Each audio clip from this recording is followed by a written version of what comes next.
Chapter 2875. Gu Xingze had been in the entertainment industry for many years. Qin Zhou and he were very close. Their relationship was so close that most people would find it unreasonable. Many media outlets even speculated that the two of them were gay.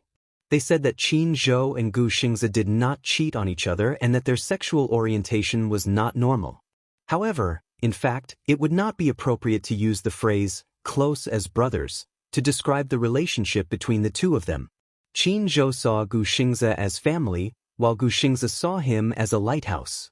If it were not for Qin Zhou's support in his 11 years in the entertainment industry, it would have been difficult for him to reach such a glorious position.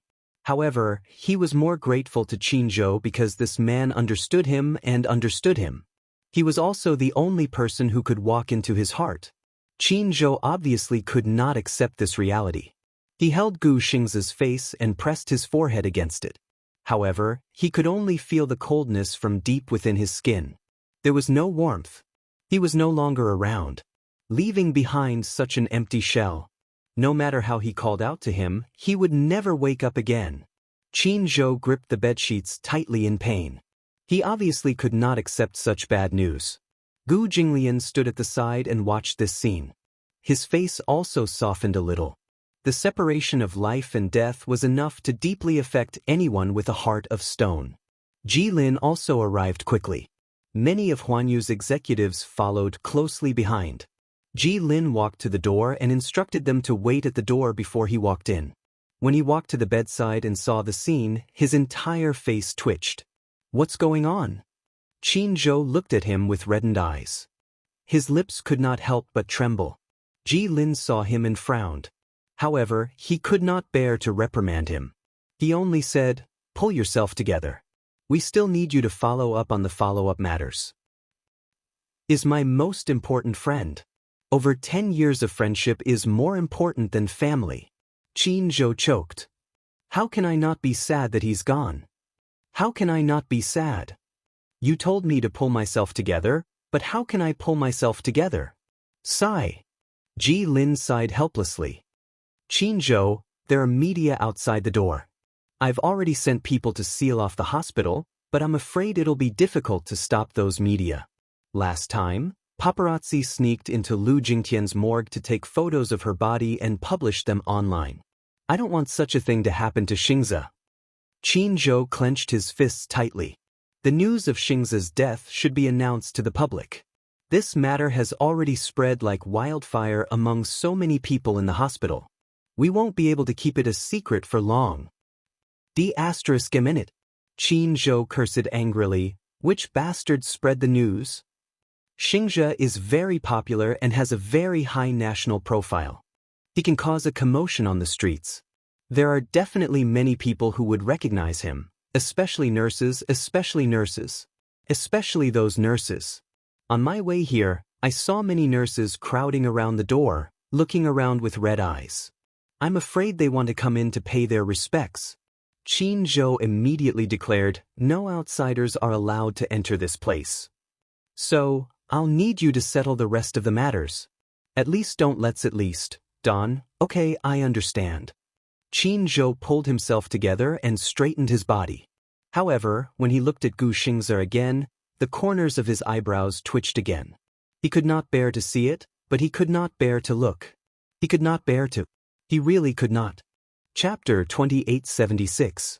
He wanted to take a few more glances, take a few more good glances, but the more he looked, the sadder he felt. He really couldn't accept such a cruel fact. Was Xingze really dead?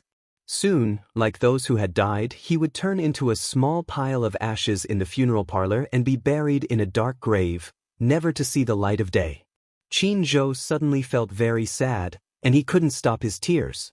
He wasn't a weak person, but now that he deeply understood that Gu Xingze would never come back, he felt the heart-wrenching pain of losing a close friend.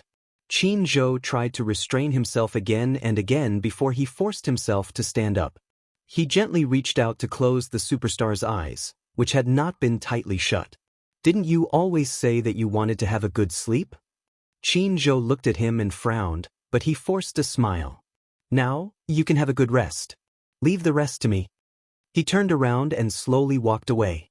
When he reached the door, a few of Huan Yu's executives looked around inside. Qin Zhou stopped them. "Don't look." As he spoke, he closed the door behind him. "What happened to Xingze?" "We received news that Xingze had an accident." "What happened?" Qin Zhou glanced at them with a blank gaze and said casually, "Xingze is asleep. Don't wake him up." The executives looked at each other, obviously not knowing what was going on. However, most of them were smart. When they heard Qin Zhou's words, they roughly confirmed their guesses. Gu Xingze was gone. He was in a deep sleep forever. He had been in the entertainment industry for 10 years and had always been the most dazzling star. Now, he was really like a shooting star, falling into the galaxy. "Xingze is asleep. Don't wake him up." He used to complain to Qin Zhou that he couldn't sleep well at night. Qin Zhou knew that his mental state was very poor and was very worried. He knew very well that Gu Xingze had been in the entertainment industry for more than 11 years. For many years, he was always flying around the world to rush to work, so his sleep condition was very bad. Furthermore, it was accompanied by severe neurasthenia and depression. All along, it had been accompanied by medication. He had announced his retirement from the entertainment industry because of Yun Shirshir.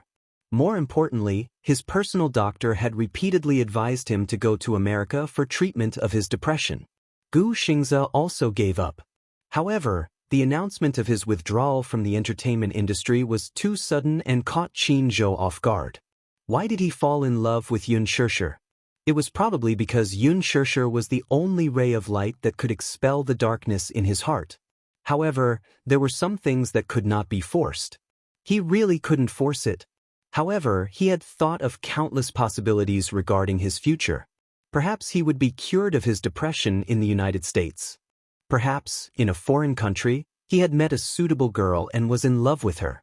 Perhaps, in 2 years, he would marry the woman he loved, have children, and live a peaceful life. However, no matter how much he thought about his future, he would never have thought that he would be met with such grievous news.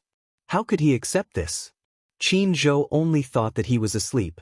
Perhaps, to him, this was a form of relief in disguise. The dead could not be brought back to life.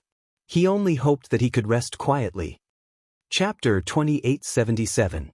Even though it was late at night, many media outlets rushed over after hearing the news.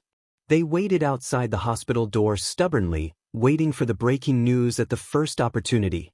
There were even worse media outlets who didn't care if they found out the truth of the matter. To protest Huan Yu's decision to lock down the hospital, they burned incense at the entrance of the hospital. There were also media outlets who secretly posted the news online. Soon, there were self-media outlets on Weibo that published such news. Gu Xingze jumped to his death due to depression? This headline was too sensational. It quickly attracted the attention of many fans. But how could the fans believe the media's one-sided story? There were no photos, no concrete evidence, and no official announcement. Naturally, the fans wouldn't buy it. They would treat it as a publicity stunt. Hence, a large number of fans quickly gathered under the Weibo account to hurl insults and accusations, accusing the unscrupulous media of making groundless accusations and inciting malicious rumors. Rumors? This was a rumor. Soon, this Weibo post was trampled on by Gu Xingze's army of fans. Within a short span of 10 minutes, it attracted hundreds of thousands of fans and tens of thousands of comments. It caused such a sensation that the Weibo server was paralyzed. The technical department dealt with it urgently, and the blogger was so frightened that he immediately shut down the comments function. Many fans had a frighteningly accurate sixth sense. They probably felt that this Weibo post was too sensational and there was no official announcement, so they panicked and felt that something must have happened to Gu Xingze. Hence, they went to Gu Xingze's Weibo and begged him to clarify the rumors. Gu Xingze's last Weibo post was still an announcement about Gu Xingze's withdrawal from the entertainment industry. The fans were eagerly anticipating. But what the fans didn't know was that this Weibo account would never be updated again. No matter how much the fans cried in the comment section, Weibo remained silent. Hua Jin had been standing guard at the entrance of the operating theater. As he was worried about Shirshir, he was completely distracted. Yu Yu and Xiao Yichen were also extremely anxious.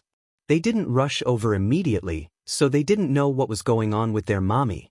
However, the door to the operating theater kept opening and closing, and a group of nurses came in and out in a hurry. They didn't know what was going on. Then, a nurse in a pink uniform walked in. Hua Jin stood up with a look of shock on his face. Pink uniform. In this hospital, the only nurse who wore a pink uniform was from the gynecology department. He watched helplessly as a few gynecological nurses rushed in, and the door of the emergency room slammed shut again. Xiao Yichen was on the verge of tears. What should we do? Would mommy be in any danger? It's been so long, why haven't they come out yet? I'm so scared. Yu immediately shouted at him, don't talk nonsense.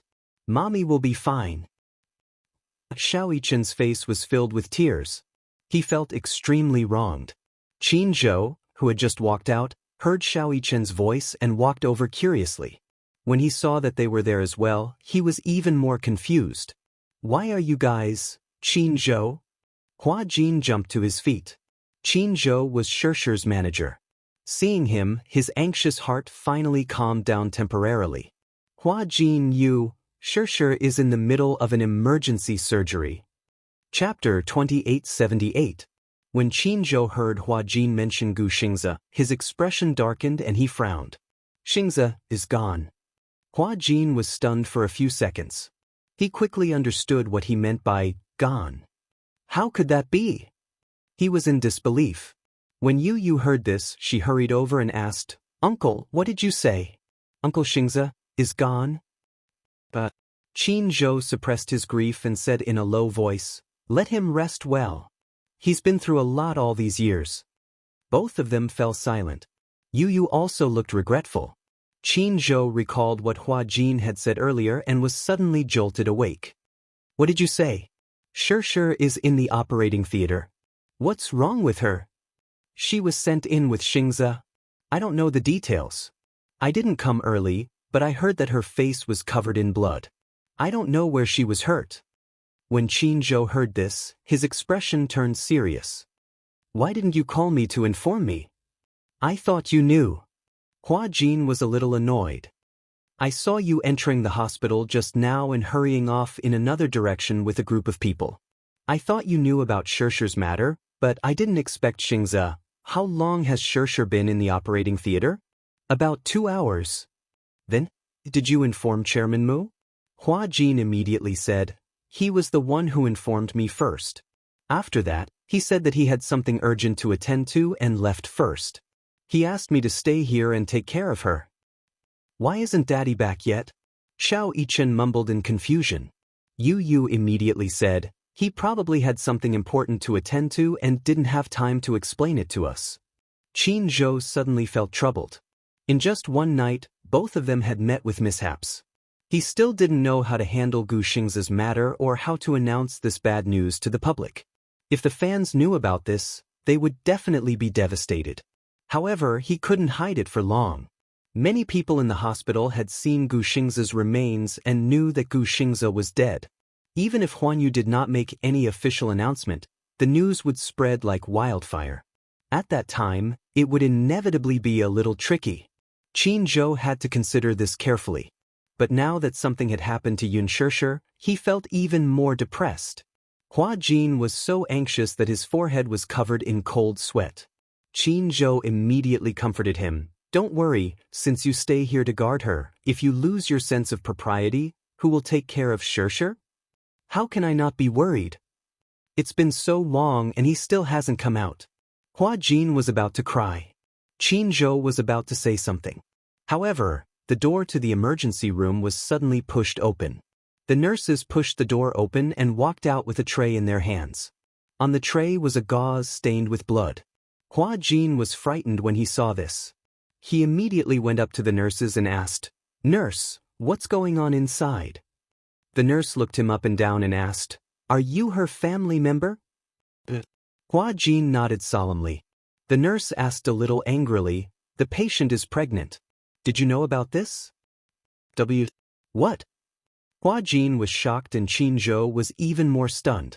Yu and Xiao Yichen were even more frightened when they heard this. Chapter 2879. The nurse asked angrily, "The patient is pregnant. Did you know about this?" What? Hua Jin turned pale with fright, and Qin Zhou was stunned. Yu Yu and Xiao Yichen turned pale with fright when they heard this. Xiao Yichen's eyes widened. What? Mommy is pregnant. Yu was also stunned. The nurse sized them up and was puzzled by their surprised expressions. It can't be, right? The patient is already 7 weeks pregnant. You didn't know about this. Hua Jin frowned and said worriedly, "We didn't know. Because she hasn't had any abnormal reactions recently, such as vomiting. We haven't seen her having any morning sickness." Not everyone will have morning sickness. Some pregnant women don't have such reactions. Moreover, it's only 7 weeks. It's still so early, so there might not be any morning sickness. However, there are obvious differences between pregnant women and ordinary people. For example, they are especially sleepy. After the nurse finished speaking, Yu Yu immediately asked, "Nurse, how is mommy? Is her life out of danger? You said that she's pregnant. Then, is the baby in her stomach safe?" His face was full of anxiety and worry. The nurse saw that he was cute and sensible. She immediately squatted down and patted his head gently. She smiled and said, "Your mommy's life isn't in danger. Xiao Bao in her stomach is also fine. However, her eyes are injured, so her vision might be a little impaired. It's fine as long as she's fine." What everyone didn't know was that even though Yun Shishir had fallen to the ground, she had been tightly protected in Gu Xingze's arms. During the worst fall, Gu Xingze had used his entire body to protect her and took all the damage for her. Hence, the baby in Yun Shishir's arms was fine. As long as she's fine. The most important thing was that Xiao Bao in mommy's stomach was safe. Daddy doesn't know about this, right? If Daddy knew that mommy was pregnant, he would probably be excited, nervous, and worried, wouldn't he? She must be worried sick. He had originally planned to immediately tell his father about this matter. However, after careful consideration, if his father were to find out, he didn't know what to do. However, as long as mommy is not in danger, that's good. Yu Yu's heart had just calmed down when she suddenly realized something. She frowned again and asked in confusion, "Nurse, what do you mean by mommy's eyes are injured and her vision is impaired?" Hua Jin also said nervously, "Yes, nurse. I also want to ask, what do you mean by eye injury, and to what extent is vision impairment?" During the operation just now, a lot of glass fragments were removed from the patient's eyes. These glass fragments entered the eye and pierced the cornea, causing a great deal of damage. The human cornea is very fragile, but it has the ability to repair itself. However, if the injury is serious, it may cause permanent loss of vision. Permanent loss of vision? Hua Jin raised his eyebrows and questioned, "Can you take it as blindness?" You can put it that way. If you want to recover your vision, you can only consider a cornea transplant. The nurse hurried away. Hua Jin and Yu Yu looked at each other, their morale low. Xiao Yichen, who was beside them, only understood half of what was going on. However, he vaguely heard the phrase, "permanent loss of vision," and was quite shocked. Chapter 2880. Yu Yu was dumbfounded. Blindness? How could that be? The three of them lowered their heads, each with mixed feelings. He was happy that her life was no longer in danger. At least she was fine. More importantly, the flesh and blood in her stomach were finally safe. They were worried that Yun Shishir's cornea was seriously damaged. The glass was very hard, and the cornea was not damaged at all. Her eyes were so fragile that they couldn't even tolerate sand, let alone glass shards. Hua Jin's heart ached. Yu Yu, on the other hand, gritted his teeth in hatred. Mommy wouldn't have done something like this for no reason. Someone must be behind this. Someone must have done something to her. Who did this to mommy? After Yu Yu thought about it, a person's face suddenly appeared in his mind. Yan Bingqing. Yu clenched his fists as he locked onto Yan Bingqing's face. No matter how smart he was, he would never have guessed that the culprit behind this incident was Yun Na. He had no idea that Yun Na was still alive and had returned to the capital. Not too long ago, Ji Yan and his mother had quite a bit of dispute. Later, when he investigated Ji Yan's background, It confirmed his conjecture that Ji Yen was Yen Bingqing. He was furious at the thought of this. Little Munchkin was certain that Yen Bingqing was the one who had harmed his mommy. Therefore, he hated her to the core. He immediately walked to the side, took out his phone, and dialed Li Hanlin's number. In the middle of the night, Li Hanlin was awakened by the phone call. When he learned of the matter, he immediately agreed to send someone to detain Yen Bingqing, who was also Ji Yen. When he returned to the operating room after the call, Qin Zhou was already busy dealing with Gu Xingze. The door of the operating room happened to open. Yu Yu immediately rushed forward and saw a group of nurses and doctors pushing an operating table out in a hurry. Hua Jin immediately rushed over. Yu Yu and Xiao Yichen also ran over to the operating bed. They held onto the edge of the bed worriedly and looked at the patient lying quietly on the bed. Yun Shirshir lay on the surgical wound. Her body was straight, and her face was as pale as a sheet of paper. Her eyes were covered by white gauze, but the blood that seeped through the gauze could not be covered. Hua Jin was even more worried when he saw it. Yu Yu and Xiao Yichen were especially heartbroken. The local anesthesia was used for the surgery, and the effect of the anesthesia wore off very quickly. As soon as she stepped out of the operating theater, Yun Shirshir suddenly reacted. She grabbed the bedsheets tightly and tried to open her eyes. However, the sticky marks at the corners of his eyes seemed to have glued his eyelids together. It hurt when he opened his eyes. She clenched her teeth in pain and reached out instinctively as if she wanted to grab onto something. Yu Yu wanted to reach out, but Hua Jin was one step ahead of him and held her hand tightly. Shirshir, it's okay? I'm here, it's okay, Xingze. Yun Shirshir instinctively said a name that shocked him. Hua Jin was stunned. However, he heard Yun Shirshir ask anxiously with a sobbing tone, Xingze? How is Xingze? Her voice sounded very weak and weak. Even so, she still stubbornly wanted to know if Gu Xingze was safe and sound. Hua Jin bit his lip. He did not know what had happened at that time, but now was not the time to find out.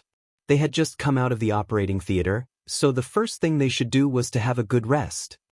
Shirshir, don't think too much for now. You'll be in the ward soon. Have a good sleep and don't think about anything. We'll talk about it when you wake up. Chapter 2881. Yun Shirshir persisted. Where's Xingze? I want to see him, I want to see him. See him? Even the doctor couldn't bear to listen to this.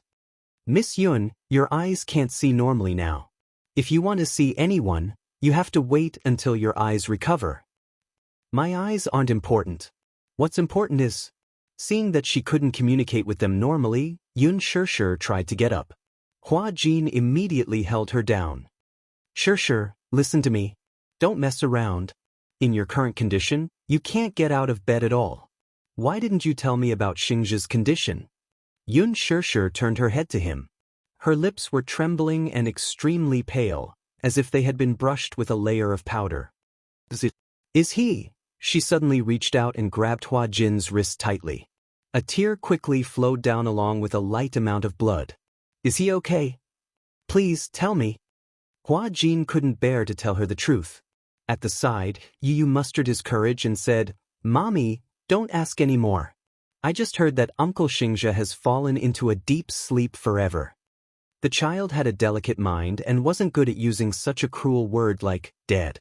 To him, deep sleep was probably an acceptable way of saying it.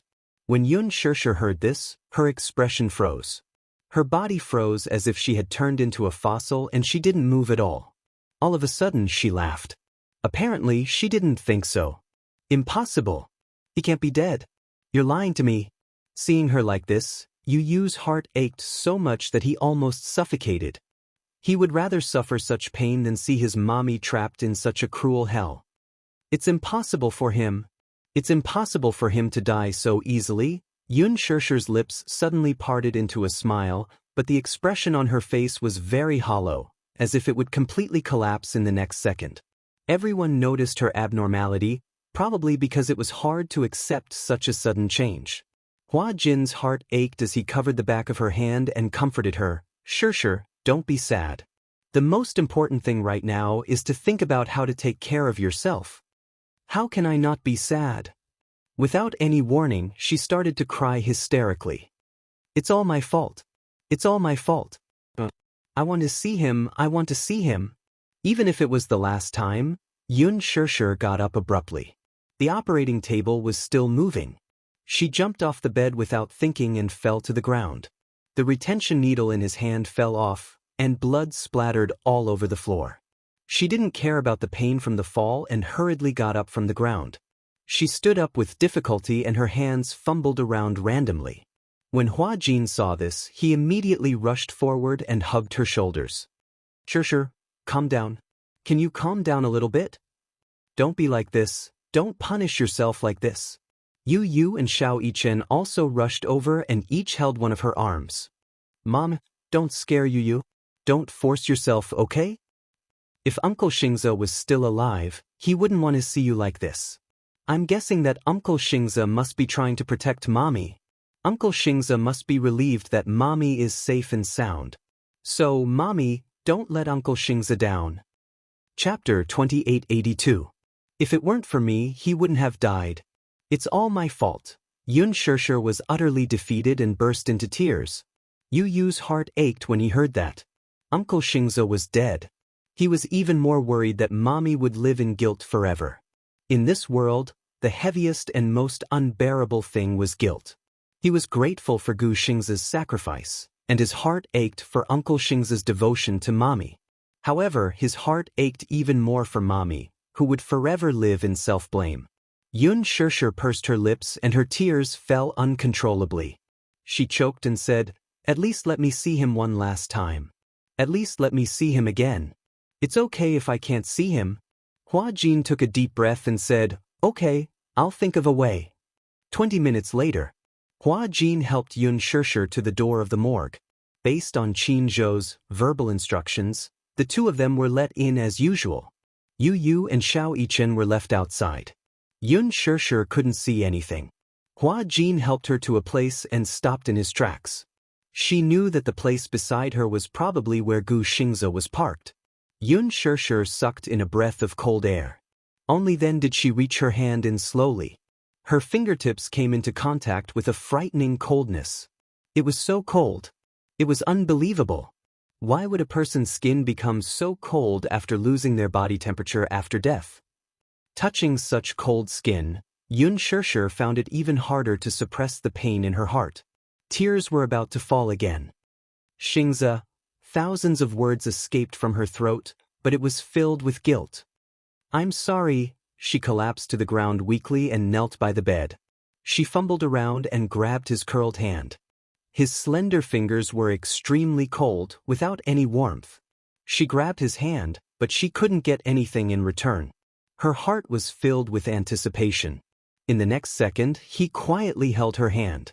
Then, he sat up from the bed and smiled mischievously. He scratched her nose and told her, "I'm just teasing you, little fool." She would never be angry. However, all these seemed to be wishful thinking. She knew that he would never wake up again. But, she still had a lot to say to him. Thousands of words were stuck in his throat. He couldn't say them, and it was hard for him to swallow them. "Xingze," Yun Shirshir sobbed. "Wake up, just give me a few seconds. I just want to tell you that I will never forget you." "Will you forget me? In your heart, will you retain even a second of my memory?" Of course, of course. Yun Shirshir was extremely regretful. She shouldn't have said that and let him misunderstand. However, she thought that if she said that, he would close his eyes unwillingly. Unexpectedly, he believed her and left with regrets. She couldn't bear to. She wanted to tell him, "I won't forget you." "Xingze, can you hear me? Can you hear me?" Yun Shirshir said humbly, "I'm willing to use 10 years of my life in exchange for a glance from you. Open your eyes and look at me, okay?" When Hua Jin saw this, he couldn't bear it. He thought that the name Gu Xingze would probably be engraved in her heart forever. He reached out to hug her, but he heard her cry even more heart-wrenchingly. Xingze, when he heard her cry, his heart felt like it was being stabbed. Chapter 2883. Don't be sad, okay? My heart aches when I see you like this. Yun Shirshir could not stop crying and sobbing. She did not seem to be the type of person who would cry to the heavens and the earth. She clung to the edge of the bed and gripped the bedsheets tightly, crumpling them into a ball. She gritted her teeth and tried to hold back her tears, but she could not control them at all. It was as if the world had completely collapsed. One look and one could tell how desperate she was at this moment. She kept feeling that everything in front of her was a dream. She cried enough and woke up from her dream. When she woke up, Gu Xingze was still alive. However, every time she closed her eyes, the scene in the parking lot would replay itself. Every time she thought about how Gu Xingze was in her arms and how he struggled to open his eyes and say those words with great difficulty, his weak but smiling expression seemed to say, "Sure, please don't be sad. I don't regret it." However, she regretted it. She was sad. She would break down. She did not believe that Gu Xingze had died just like that. He had really died just like that. She also did not believe in the nonsense that people would go to heaven after they died. When people died, they really did not exist anymore. However, there were so many beautiful things in this world that he had never experienced. His life should not have come to an abrupt end just like that. When he flew to America, it might have been the beginning of a new life. He might have welcomed a new life with a girl who loved him and he loved her too. The two of them met, got to know each other, fell in love, and finally held hands for the rest of their lives. In her heart, Gu Xingze had always left a beautiful image of her. He deserved to be happy, he deserved to be happy. But now, it was just as Gu Xingze had said. He came to this world coldly and lived coldly. In the end, he fell asleep coldly and was alone for the rest of his life. Yun Shirshir was crying like a madwoman. She was crying in despair. Even though she didn't cry herself hoarse, she was on the verge of collapse. Hua Jin finally couldn't take it anymore. His eyes reddened as he knelt down beside her and hugged her shoulders. He hugged her tightly and said painfully, "Sister, if I can bear it for you, I'm willing to bear it for you.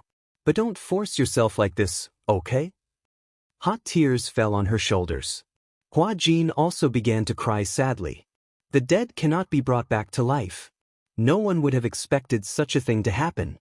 I know that Senior Xingze likes you and cherishes you in his heart. Even if he were to do it all over again, I think he would still make the same choice. However, he definitely doesn't want you to punish yourself like this. It's not your fault. Why don't you let yourself go, let yourself go? She cried and shook her head, unable to say a single word. She cried and so did he. She cried because she was sad that Gu Xingze had left. He cried because he suddenly realized that Gu Xingze would definitely become a thorn in her heart. This thorn would probably never be removed, and with every breath, the pain would be deep in her heart. However, he definitely couldn't allow her to continue crying like this. Not to mention her eyes, he couldn't let her tears fall. It was because he was worried about the unborn fetus in her stomach that he couldn't let her cry like this. Hua Jin hardened his heart and immediately used his hand as a knife. Yun Shirshir only felt a pain at the back of her neck. Her vision suddenly turned black and she fainted. Chapter 2884. Hua Jin's heart ached as he gently caressed her face and rested his hand on her forehead. His heart ached terribly. When she was sad, he was sad too. The more she cried, the more he wished he could die for Gu Xingze. She wouldn't be that sad, would she? Just as he was letting his imagination run wild, there was a loud bang behind him. Mu Yaja broke through the door. Sure. He rushed through the door and saw the person in Hua Jin's arms. He was stunned and rushed over to take her from Hua Jin's arms. Sure. Mu Yaja gently caressed her face. It was terrifyingly cold and there was no sign of life. He couldn't help but frown. He looked up and asked, "What's wrong with her?" "Brother-in-law, don't worry. She's just fainted temporarily." Hua Jin immediately explained. She insisted that she wanted to see Senior Xingze one last time, so I brought her here. But perhaps she couldn't accept reality, so she kept crying. I was worried that it would affect her body, so I knocked her out with a karate chop. She'll wake up after resting for a while. Upon hearing this, Mu Yaja glanced at the person lying quietly on the bed. Gu Xingze's eyes were closed quietly. The clothes on his body had been removed, and a white bedsheet covered up to his shoulders. His appearance had been tidied up. At first glance, it looked as if he had only slept for a short while. It was extremely quiet. Usually, people who died from serious injuries would die in an extremely hideous manner because of the immense pain. However, Xingzi's expression was very calm. No one knew what kind of dream he was having. Mu Yaja suddenly felt complicated. He didn't know how to feel about Gu Xingzi. In the past, he probably only felt disgust towards him. But after this incident, he couldn't bring himself to hate this love rival of his. He had always thought that Gu Xingzi's feelings for Yun Shishir were just a spur of the moment, or that he was restless because he couldn't get her. Men's desire to conquer women and their careers were the most obvious. The more he couldn't get someone, the more intense his desire to conquer them would be. Mu Yaja thought that Gu Xingzi's feelings for Yun Shishir were purely driven by his desire to conquer her. But she didn't expect this man's love to be so deep. He was actually willing to sacrifice himself. However, he couldn't care less right now. Mu Yaja carefully carried Yun Shishir in his arms and left in a hurry. Hua Jin followed closely behind. Yu Yu and Xiao Yichen followed closely behind. When they arrived at the intensive care unit, Mu Yaja gently placed her on the bed and covered her with a blanket. Hua Jin also heaved a sigh of relief. "How is she?" Mu Yaja immediately asked. Hua Jin immediately repeated what the doctor had said. Finally, he observed Mu Yaja's expression and said slowly, "Shishir is pregnant. Do you know?" She was pregnant. Mu Yaja suddenly turned his head and looked at him with a pair of sharp eyes. He seemed to be suspicious. "What did you say?" Hua Jin patiently repeated, "She was found to be pregnant. The doctor said that she's about 7 weeks pregnant." Mu Yaja's entire body stiffened. He turned his head and looked at Yun Shishir. His eyes were filled with emotions and his expression was complicated. Pregnant, she was pregnant. This news made him both surprised and happy. However, he was still worried. Chapter 2885. He was worried that her emotions would be too unstable and she would not be able to make it through the first 3 months. The first 3 months were the most dangerous time for a pregnant woman. If she did not take care of the fetus well, the fetus would stop developing and might not even have a heartbeat during the first 3 months. Based on her emotions, if she continued to drip, the fetus would die prematurely. When that happened, it would be a huge blow to her. She was afraid that she would be sent straight to hell. Hua Jin seemed to have guessed what he was worried about and hurriedly comforted him, but, fortunately, the fetus is fine. If she recuperates well, her condition should be stable in a few weeks.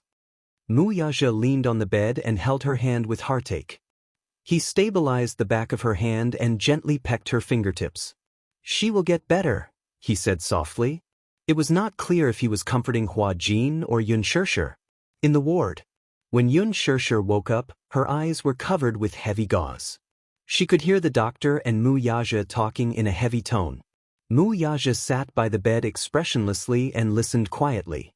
It was so quiet that there was almost no sound. Hua Jin stood beside him and listened attentively. His face was filled with nervousness and worry as he looked at the doctor anxiously. On the other hand, Yu Yu and Xiao Yichen looked grave. Hua Jin looked haggard as he did not have a good night's rest. Mu Yaja looked the same. The doctor buried his head in writing a report, but his face was not as cold as a doctor. He carefully sized up Yun Shishir, who was lying on the bed, and looked at Mu Yaja with trepidation. He said with some regret, "Mr. Mu Yaja, your wife's cornea was damaged by a sharp object. As a result, her eyesight is damaged and there is a high possibility that she will lose her sight." Hua Jin did not look too good after hearing that. His face was ashen, but he still had a glimmer of hope and asked tentatively, "Doctor, what do you mean? What blindness?" The doctor raised his head.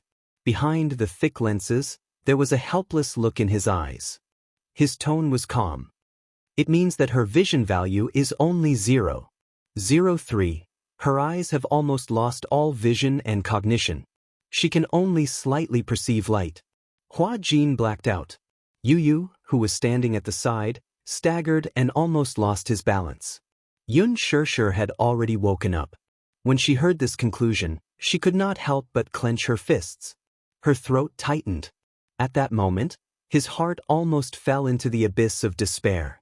She couldn't see, but she could clearly feel Mu Yaja holding her hand tightly, his fingertips trembling slightly. She also heard Hua Jin's heartbroken question.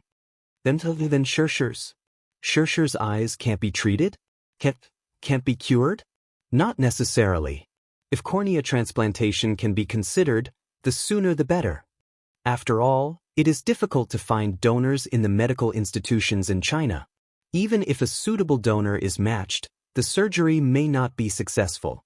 So, you have to be mentally prepared. However, considering that she is pregnant, the surgery can't be rushed. After all, as a pregnant woman, there is still a lot of risk in the surgery. On the bed, Yun Shershir's body suddenly froze. What? Pregnant? Pregnant woman. These words were so unfamiliar. What did they mean? She was full of doubts and forced herself to listen to the doctor more carefully. Chapter 2886. On the bed, Yun Shershir's body suddenly froze. What? Pregnant? Pregnant woman. These words were so unfamiliar. What did they mean? She was full of doubts and forced herself to listen to the doctor more carefully. Earlier, the doctor had said those words intermittently, so she didn't really listen. She only vaguely heard a few words.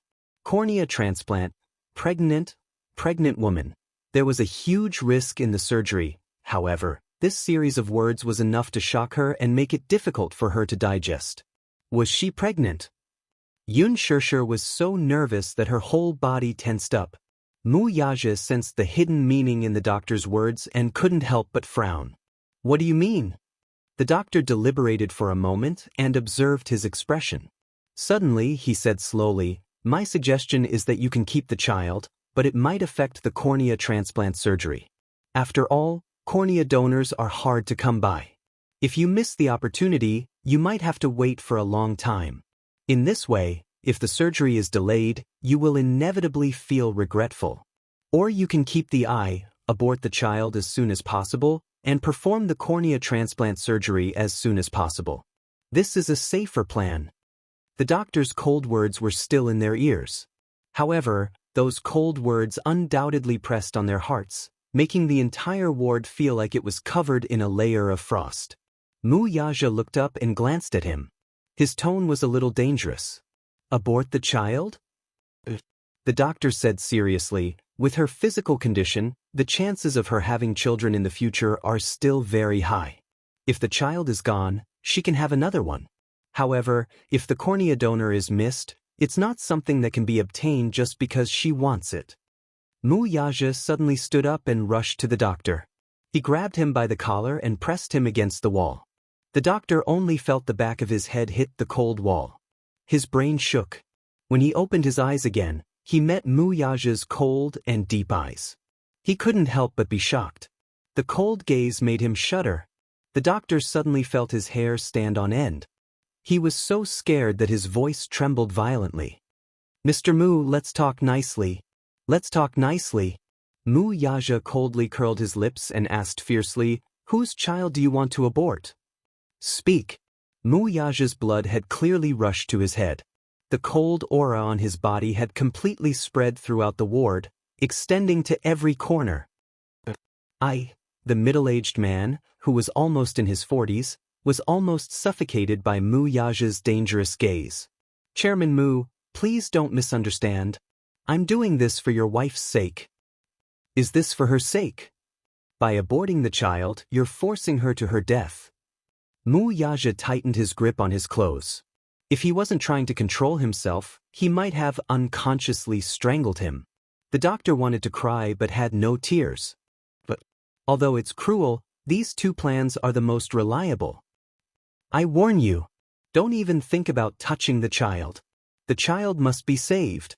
Right now, she couldn't bear another heavy blow. The doctor was so scared that he nodded repeatedly.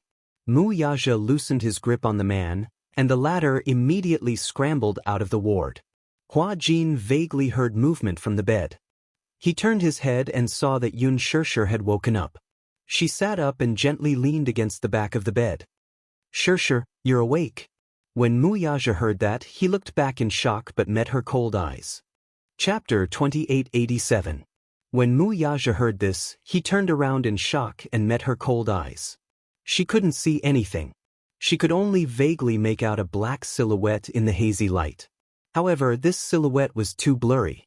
She didn't even know who this silhouette belonged to. Mu Yaja walked towards her slowly until he was right in front of her. He sat down on the side of the bed and leaned closer to her. Yun Shirshir was indifferent and didn't react at all. She couldn't see him. She couldn't even see him walking towards her. Mu Yaja held her hand tightly. It was so sudden that she was startled and her body curled up slightly. "It's me," he comforted her gently and placed his hand on the back of her hand. Sure, do you feel better?" he asked tenderly. "Are you feeling unwell?"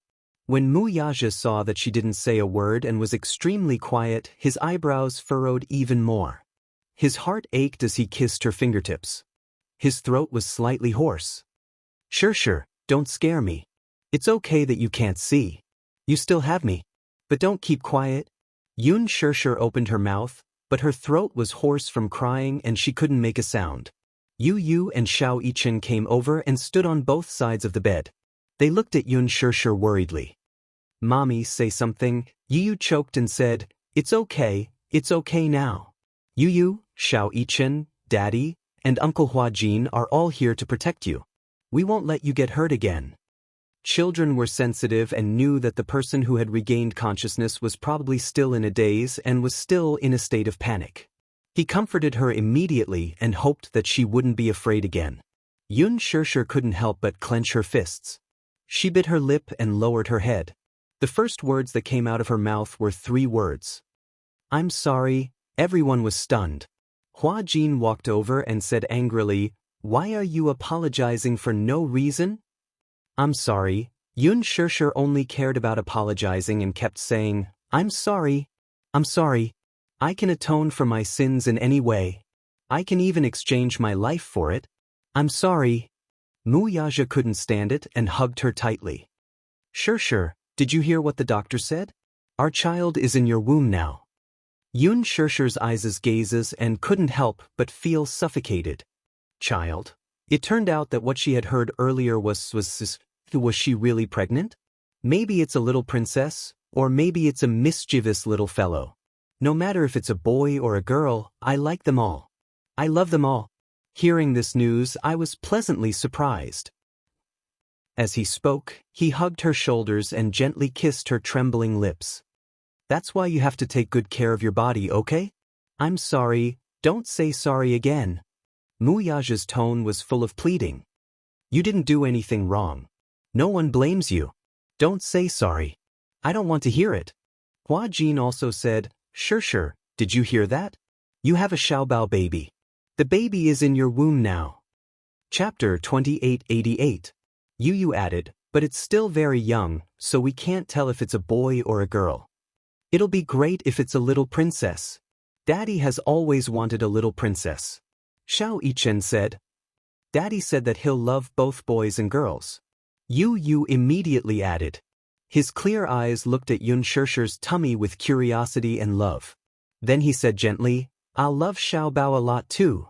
Mommy, I swear that I'll be a gentle brother and take good care of little sister." Xiao Yichen teased, "How do you know that it's a little sister?" "It's probably telepathy." Yu grinned and said, "I'm guessing that the baby in Mommy's tummy is a little sister. Who asked Daddy to always want a little princess? Don't you like little sister too?" Xiao Yichen blushed strangely. Then he murmured, "Yeah, I want a little sister." Although Yun Shirshir could not see, she could still imagine the 2 children's expectant gazes when she heard that.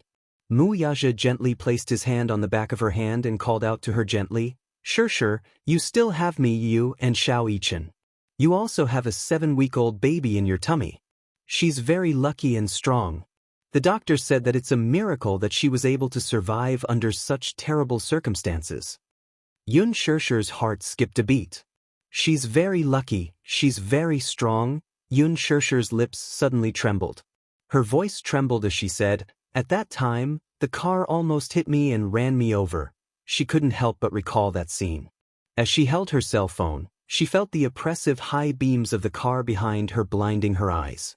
If Gu Xingze hadn't pushed her to the side at the critical moment, she would have been crushed under the wheels of the car. Even though Gu Xingze had pushed her to the ground, he had taken all of her weight. Gu Xingze had pulled her into his embrace and used his back to take all the impact. Hence, the moment they landed on the ground, she clearly felt Gu Xingze's breath drop as he sucked in a painful breath. If it weren't for him, she wouldn't have been able to keep the baby in her tummy. If it weren't for him, she would have been rolled over and over by Yun Na's car dozens of times. How much did Yun Na hate her? Even when he was talking to her, he was gnashing his teeth in anger. He wanted nothing more than to turn into a ferocious beast, tear her into a million pieces, and chew her into his stomach. She didn't care about the consequences of her actions. She didn't care about the law. What she wanted was a life for a life. Yun Na had always had the intention of perishing together with the enemy. Even if she died and was punished by the law, she wanted to drag them down to hell. Yun Yeqing was a good example. He was her biological father. She actually had the heart to splash him with sulfuric acid, and concentrated sulfuric acid at that. How cruel must she be to think of such a cruel method? What if it wasn't Gu Xingze? Chapter 2889. If it wasn't for Gu Xingze, I would have been the one lying on that bed right now. Yun Shishir clutched her chest in pain as tears rolled down her cheeks uncontrollably. Her heart ached so much that she couldn't breathe. She wasn't that fragile and didn't like to cry, but she just couldn't stop feeling sad. She really couldn't do it. She couldn't force herself to smile and live well after losing Xingze. This was too cruel. Too cruel, she choked and said. He could have escaped. He knew that they had guns and bullets didn't have eyes, but he didn't run. He didn't have to protect me. That way, he wouldn't have been stabbed so many times. Sob, sob, sob. He still had a chance to live. Why did he end up like this? Mu Yaja hugged her with heartache as his eyes reddened. His heart ached terribly. Other than hugging her tightly in his arms and trying to feel her heartache, he couldn't say anything else. Hua Jin choked and said, Sure, don't keep thinking about this. Since it's already happened, let's turn the page and let bygones be bygones. The dead are gone, and the living are still alive. Xingze is no longer around, so you have to cherish him even more. He must want you to be well and not torture yourself. I can't figure it out, I can't understand. Yun Shishir couldn't stop crying. I can't understand, and I don't want to understand. I just want him to come back. Don't cry. Muyaja lowered his head and kissed her injured eyes through a layer of gauze. Shishir, don't cry. Sleep well and don't let your imagination run wild. Don't let your imagination run wild. He knew that asking a heartbroken person not to cry and not to shed tears when they were in incomparable pain was crueler than cutting them into pieces. But she couldn't cry anymore. Every time her tears flowed out of her eyes, it was undoubtedly adding salt to the wound. He didn't want her to suffer this pain anymore. Yu rubbed her eyes and tried hard not to cry, but every time she saw her mother in pain, her heart ached even more. Everyone was flustered. After much difficulty, they finally managed to soothe her to sleep. After she fell asleep, the ward finally returned to silence. For a moment, it was quiet. Only then did the nurses enter the ward. The needle on her wrist had been removed, so she had to switch to another hand for the foredrip. Mu Yaja kept hugging her as he lay on his side on the bed while she snuggled up in his embrace, using his arm as a pillow. Even though half his arm was numb from having to rest for a long time, he still couldn't bear to let her go. Just like that, he hugged her, guarded her, and looked at her. Yun Shishir did not sleep well. From time to time, her breathing would become rapid. Perhaps she was having a nightmare, but no one knew what she was dreaming of, for her forehead to break out in cold sweat. Yu fetched a basin of hot water and squeezed the towel dry. Then she carefully wrapped the towel and helped her wipe off the cold sweat. Xiao Yichen stood by the side and quietly covered her with the blanket. The three of them had a clear division of labor. Hua Jin was tired after watching over her for the whole night and the whole morning. Hence, he lay on the bed to rest. He planned to wait until nighttime when Mu Yaja was tired so he could take care of Shishir for him. Chapter 2890. In the afternoon, Yun Shishir finally fell asleep. Hua Jin also woke up. The four of them didn't dare to leave for too long. They were hungry, so they ordered takeout. Hua Jin didn't know what to order. After consulting their opinions, he finally decided to order fast food. Firstly, it was fast. Secondly, it was hygienic with meat and vegetables. They were all starving. Even though Mu Yaja didn't say anything, he didn't eat breakfast or lunch. His stomach was growling. Hua Jin was a little nervous. He didn't know if Mu Yaja, with his noble status, would take a liking to the food he ordered. After all, he had a net worth of hundreds of billions. He rarely ordered fast food. Unexpectedly, when the food was delivered, he personally carried the lunchbox to the table like an ordinary person. He distributed the chopsticks and spoons one by one, held the lunchbox, and ate elegantly. It was Hua Jin's first time seeing a man eat so elegantly. He was like a noble. Even though he was holding an ordinary lunchbox, it gave him the feeling of a gentleman eating in a noble restaurant. Wasn't this man too perfect? Hua Jin muttered in his heart. He didn't even know how to hold the chopsticks next to him. Mu Yaja lowered his head and ate with heavy thoughts. Yun Na had been released on bail. He didn't pay much bail, and the police station didn't dare to take too much. The police station didn't have time to record this case, so it was perfect to cover it up perfectly. Yun Na was a missing person in the household registration center. As long as her records were erased, she would be a missing person without any news. The reason he bailed Yun Na out wasn't because he wanted to do anything, nor was he planning to let her go. Instead, he planned to handle this matter personally. It wasn't that he didn't believe in the law. He believed that with the seriousness of the law, Yun Na's case should at least be a heavy death sentence. Moreover, what kind of sensational effect would the news of Gu Xingzi's death cause? This criminal case would definitely not be reduced to a simple one. Even though Huan Yu was still trying hard to keep this matter under wraps, they wouldn't easily announce the news of Gu Xingzi's death before the PR draft was released. Even though Gu Xingzi's fans were tormented by their guesses, it was impossible for them to announce his death so soon. However, he did not believe that the law could give him a satisfactory trial. Sometimes, when dealing with evil, using violence to curb violence was the only way to be fair. At night, Yun Shishir still hadn't woken up. There were nutrients and tranquilizers in the intravenous drip. Since she hadn't woken up, Mu Yaja decided to go to the company. He had rushed over in a hurry and put down the board meeting that was halfway through. At this moment, matters, big and small, had probably piled up into a mountain. He had to assign tasks as soon as possible. Hence, he urgently summoned Lu Jinyu and Jiang Shun to the office. For the next few days, he had to stay in the ward until her emotions were stable enough. The company's affairs would be put aside for the time being. Hua Jin would take care of Yun Shishir on his behalf. However, not long after Mu Yaja left, Hua Jin finished washing the dishes and returned to the bedside. Suddenly, he heard hurried footsteps coming from the corridor. The heavy footsteps were fast and powerful. He thought that Mu Yaja had left something in the ward. He looked up at the door. The next second, the door was pushed open forcefully. A Gongjie, who was dressed in black, pushed the door open and walked in nervously. Chapter 2891. Gongjie, who was dressed in black, pushed the door open and walked in nervously. Why was it him? Hua Jin was extremely surprised to see him. There was no other reason. From what he remembered, Gongjie had always liked white things. He had a head of silvery hair, a white suit and pants, and a white trench coat. This was something that left a deep impression on him. Most people who liked white had misophobia and were extremely picky about cleanliness. Gongjie was a misophobe to the point of being perverted. However, today he was dressed in black. His trench coat was not like before, where it was simply draped over his shoulders.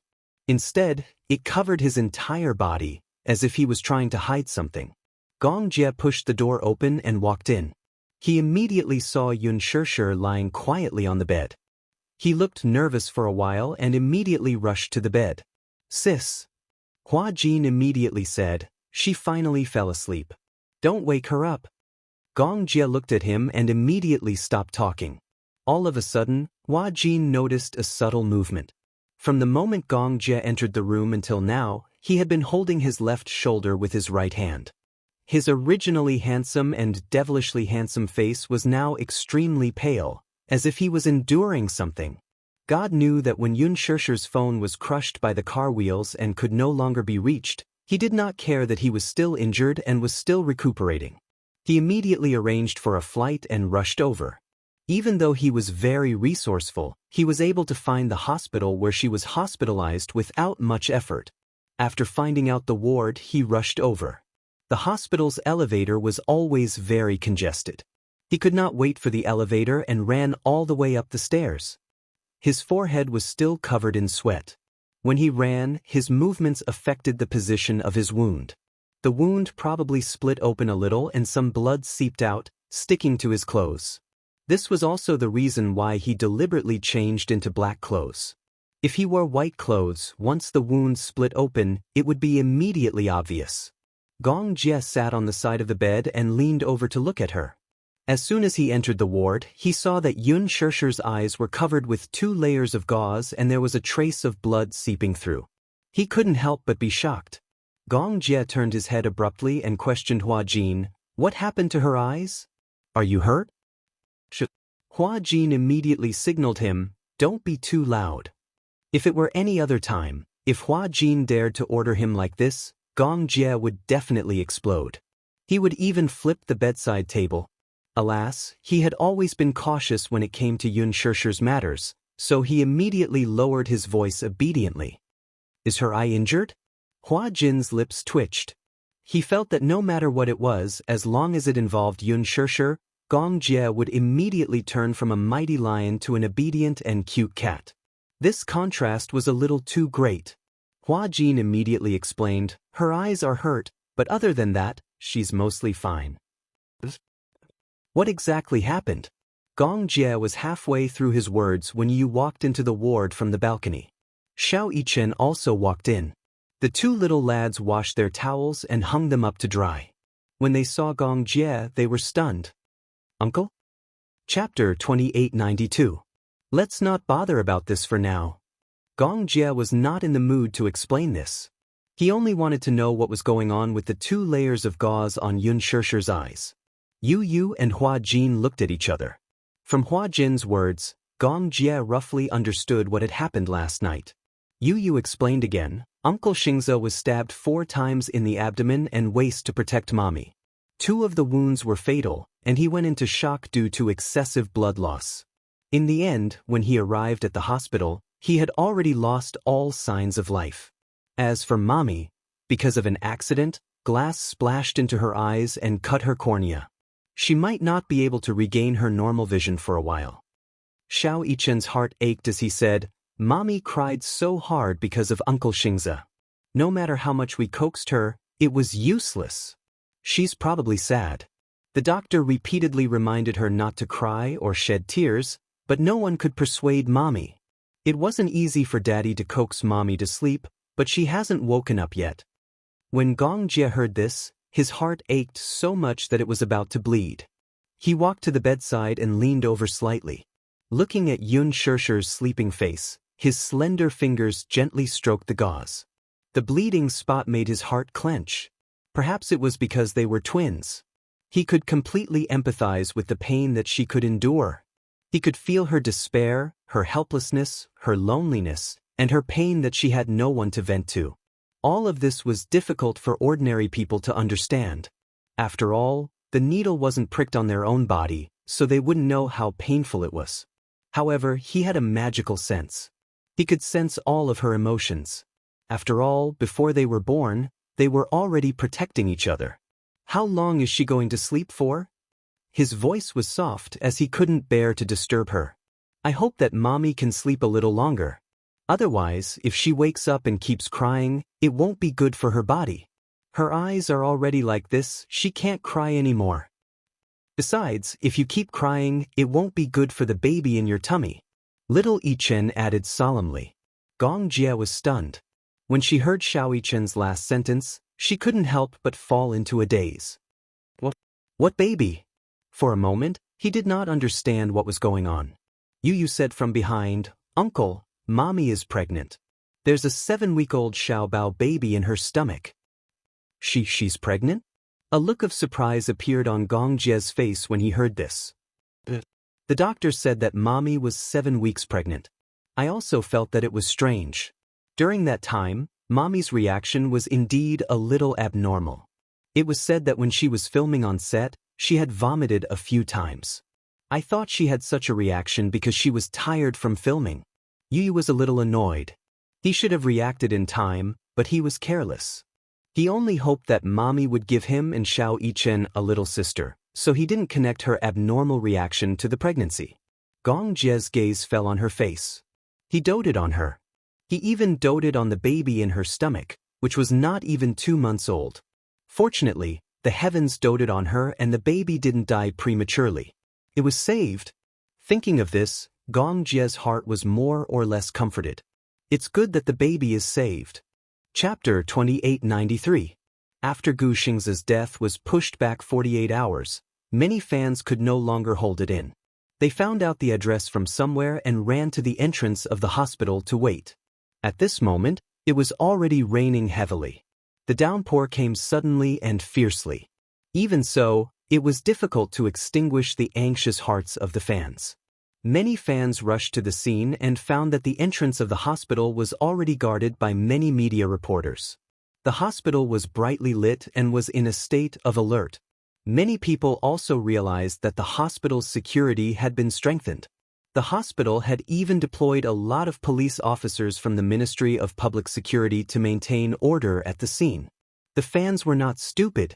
The abnormal situation at the scene reminded them that the thing they were most uneasy about might not be a groundless accusation. Could it be true? Did something really happen to Master Xingze? Impossible. How could it be true? I don't believe it, I don't believe it. Many fans waited for the official news for a long time. They were in a state of panic the entire night. Obviously, they were extremely afraid. At the same time, at Huanyu's headquarters, the meeting room was brightly lit. Tonight was destined to be a sleepless night. Many of the higher-ups had expressions on their faces. Ji Lin sat in the chairman's seat. Beside him, Qin Zhou looked exhausted, but he still looked extremely serious. I believe everyone knows about Xingze's matter. Right now, everyone is facing the biggest public relations crisis. First of all, this matter hasn't been investigated clearly. Before the truth is found out, we must not act rashly, and we must not announce to the media what happened. As for the media, Qin Zhou will be in charge of handling it. This time, no matter the price, we must suppress the storm as soon as possible. Many media reporters suspected that Xingze had offended someone from the underworld, so he was assassinated. Qin Zhou glared. Nonsense. One of the higher-ups found it funny and said, "Offended the underworld." These media outlets didn't even ask around about the Gu family's background. How did they deduce such a ridiculous statement? Qin Zhou said unhappily, "There's no need to say anything else. Some ridiculous statements are not worth responding to at all. Many media outlets are clowns who make fun of the public. In order to attract the public's attention, they don't even care about the most basic professional ethics." Yes, I understand. After an entire night of intense meetings, the next day, 3 days after Gu Xingze's death, Huanyu finally released official news. This time, however, it wasn't released through Weibo. In order to show the solemnity, Huanyu directly published an obituary in the largest media and announced the news on their official website. The obituary was brief. The gist of it was that Gu Xingze had met with an accident on his way to meet his friends. He had passed away in the wee hours of the previous night. The obituary was carefully worded and mournful. At the same time, it announced that there would be a grand memorial service in 2 days at Hongyang Funeral Parlor in Beijing. Many artistes had already secretly expressed that they wanted to participate in the obituary. Chapter 2894. At first, the fans thought that it was a prank by the company, an April Fool's Day prank. Many fans were deceiving themselves, unwilling to believe that the obituary was real. They even went to Huanyu's official website to leave comments, scolding the website for being black-hearted for using such malicious words to create hype. Gu Xingze said he was going to study for a master's degree in America. I think it must be a malicious attempt by the company to create hype. Although Gu Xingze set up his own studio, he was still affiliated with Huanyu. Now that he has left Huanyu, such a big money tree has collapsed. The company won't let it go so easily. That's why they created such a damaging hype. They want to take advantage of Gu Xingze's declining reputation to create more hype. This is too much. Just because Gu Xingze insisted on leaving the entertainment industry, they can't disregard their years of friendship and do this, right?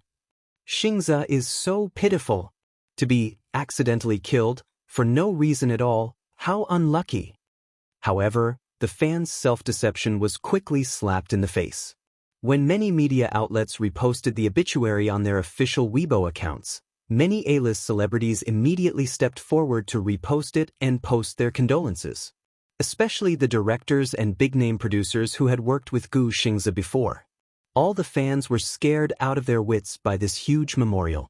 Just when they were still holding on to a faint glimmer of hope, Gu Xingze's former manager stepped forward and posted a memorial obituary on Weibo. Goodbye, Xingze. Once upon a time, when I first met you, I was stunned. I only thought of you as a handsome young man who had walked out of a painting. Melancholy, yet beautiful. You had a cold temperament that was hard to find in ordinary people, but your eyes revealed arrogance and loneliness. The first thing I wanted to do was to sign you. I think you're a rare talent. Some people were born to be the center of attention. Like you. In fact, time gave me the best answer. In the 10 years since your debut, as long as your name was mentioned, it was the best evidence. You were the idol of your generation, a fashion superstar, a genius in acting, and the youngest best actor of your generation. You were an irreplaceable legend. I was proud of you. I was proud of you. However, at this moment, I suddenly regret my decision. Perhaps if we hadn't met back then and you hadn't stepped into the entertainment industry, you wouldn't have fallen so quickly like a shooting star. Xingze, do you know? Once upon a time, what was my expectation of you? I hope that you can win the most outstanding celebrity award, the world's best male artist award, the best actor award at every prestigious film festival, and the world's attention. I wish you were the king. I hope you become a legend that can never be surpassed. But, do you know what hope I have right now? Right now, I just want you to come back. It didn't matter that he was no longer the heavenly King Xingze of the past. It didn't matter if he didn't have the glory and halo. It's good that you're back. It would be even better if you could start your life all over again. Even if these are difficult to achieve, even if you live well, breathe the fresh air, look at the beautiful blue sky, and sleep well where no one will ever disturb you. How long has it been since you had a good rest? 1 month? 10 months? It was still 10 years. Chapter 2895. Many people think that being a superstar idol is extremely lucky. With a high income that ordinary people can only dream of, they enjoy an elegant life that ordinary people don't even dare to dream of. But your life has never been elegant. You're lonely. You can't sleep well, even if it's just a normal night's sleep. You can't eat a proper meal. My heart aches for you. My heart aches to the extreme. I still remember that night when the bad news came. I rushed to the hospital, but I could only see your sleeping face. I was heartbroken. How many decades do we have in life? The 10 years between us is not something that can be measured by mere numbers. This period of time is the most unforgettable period of my life. Yes, you left. You left this world without hesitation and fell into a quiet sleep. I cried and called your name, but you didn't give me an impatient look like before. The dead can't come back to life. The dead are gone, and the living are still alive. I didn't sleep well the whole night. But now, I'm relieved to think that you can finally sleep well. No one will disturb you again. But Xingze, why is fate so unfair to such a gentle person like you? Goodbye, Xingze. I only hope that if there's a next life, we'll be lucky enough to meet again. This emotional long Weibo post was written from the bottom of his heart. Many fans cried in despair when they saw it. They cried not only because they were reluctant and touched, but also because they knew that Gu Xingze's departure had become a reality. Xingze was gone. Xingze was really gone. Many fans thought that after Gu Xingze left America, his manager colluded with the company to tarnish his reputation. However, these conspiracy theories were quickly debunked under the evidence of other fans. My sister is a nurse at that hospital. She's also a veteran fan. She's a nurse in the emergency room. She said that 2 days ago, Xingze and Yun Shishir were sent to the hospital at the same time. Yun Shishir's eyes were injured, and Xingze was stabbed several times. 2 of the stabs were unknown, and 3 of the stabs hit his vitals. He stopped breathing on the way here. Apparently, the friend that Xingze met was Yun Shishir. He didn't expect to be attacked by criminals on the way. In order to protect Yun Shishir, Xingze was stabbed when he resisted. I heard about it too. I was still in the hospital at that time, and many paparazzi had already caught wind of the news and were waiting outside the hospital. At that time, all the security guards of the hospital were present, and many police officers were transferred from other police stations to prevent the paparazzi from sneaking into the hospital. Many rumors spread among the fans. Some of Gu Xingze's fans came from powerful backgrounds. Although they did not have access to everything, it was not difficult for them to find out which hospital Gu Xingze was in. Many fans believed it to be true. When Huanyu published the obituary, all the celebrities reposted it. However, Yun Shishir, who had a lot of interaction with Gu Xingze, was the only one whose Weibo was deserted. Many fans scolded her for not caring. They said that she deserved Gu Xingze's protection and flattery. When such a big thing happened, she did not express her thoughts at all. There were also many fans who stood on Yun Shishir's side. They argued that Yun Shishir was probably too sad to post anything on Weibo. A person's attitude could not be easily measured by a word or 2 on Weibo. Chapter 2896. However, there were also nurses from the hospital who came forward to expose, what? Yun Shishir can't post on Weibo because she's still recuperating in the hospital. To think that Xingze protected her so much and even lost his life for her. At this moment, she was found to be pregnant. Great, now that she's pregnant, she can rely on her son's status again.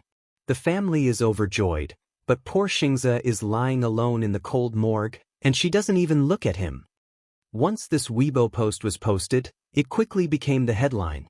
In fact, not only had Yun Shishir woken up long ago, she had also visited Xingze twice. However, both times, she had secretly gone when no one was around. She knew that the memorial service would be held in 2 days. At that time, Xingze would be cremated and buried. She felt as if her heart was being torn apart when she thought about how a person who was once alive was about to turn into a thin wisp of bone ash. She only wanted to spend the little time she had left with him. When Yu saw this Weibo post, he was so angry that his lungs were about to explode. However, he did not dare to tell Yun Shishir. At 6 in the evening, Yun Shishir sat on the bed and ate fruits with a numb expression. Mu Yaja was reviewing the company's financial report while eating bread. Gong Jie had also been guarding the ward for the past few days. When Yun Shishir woke up and saw him, she was a little surprised and shocked.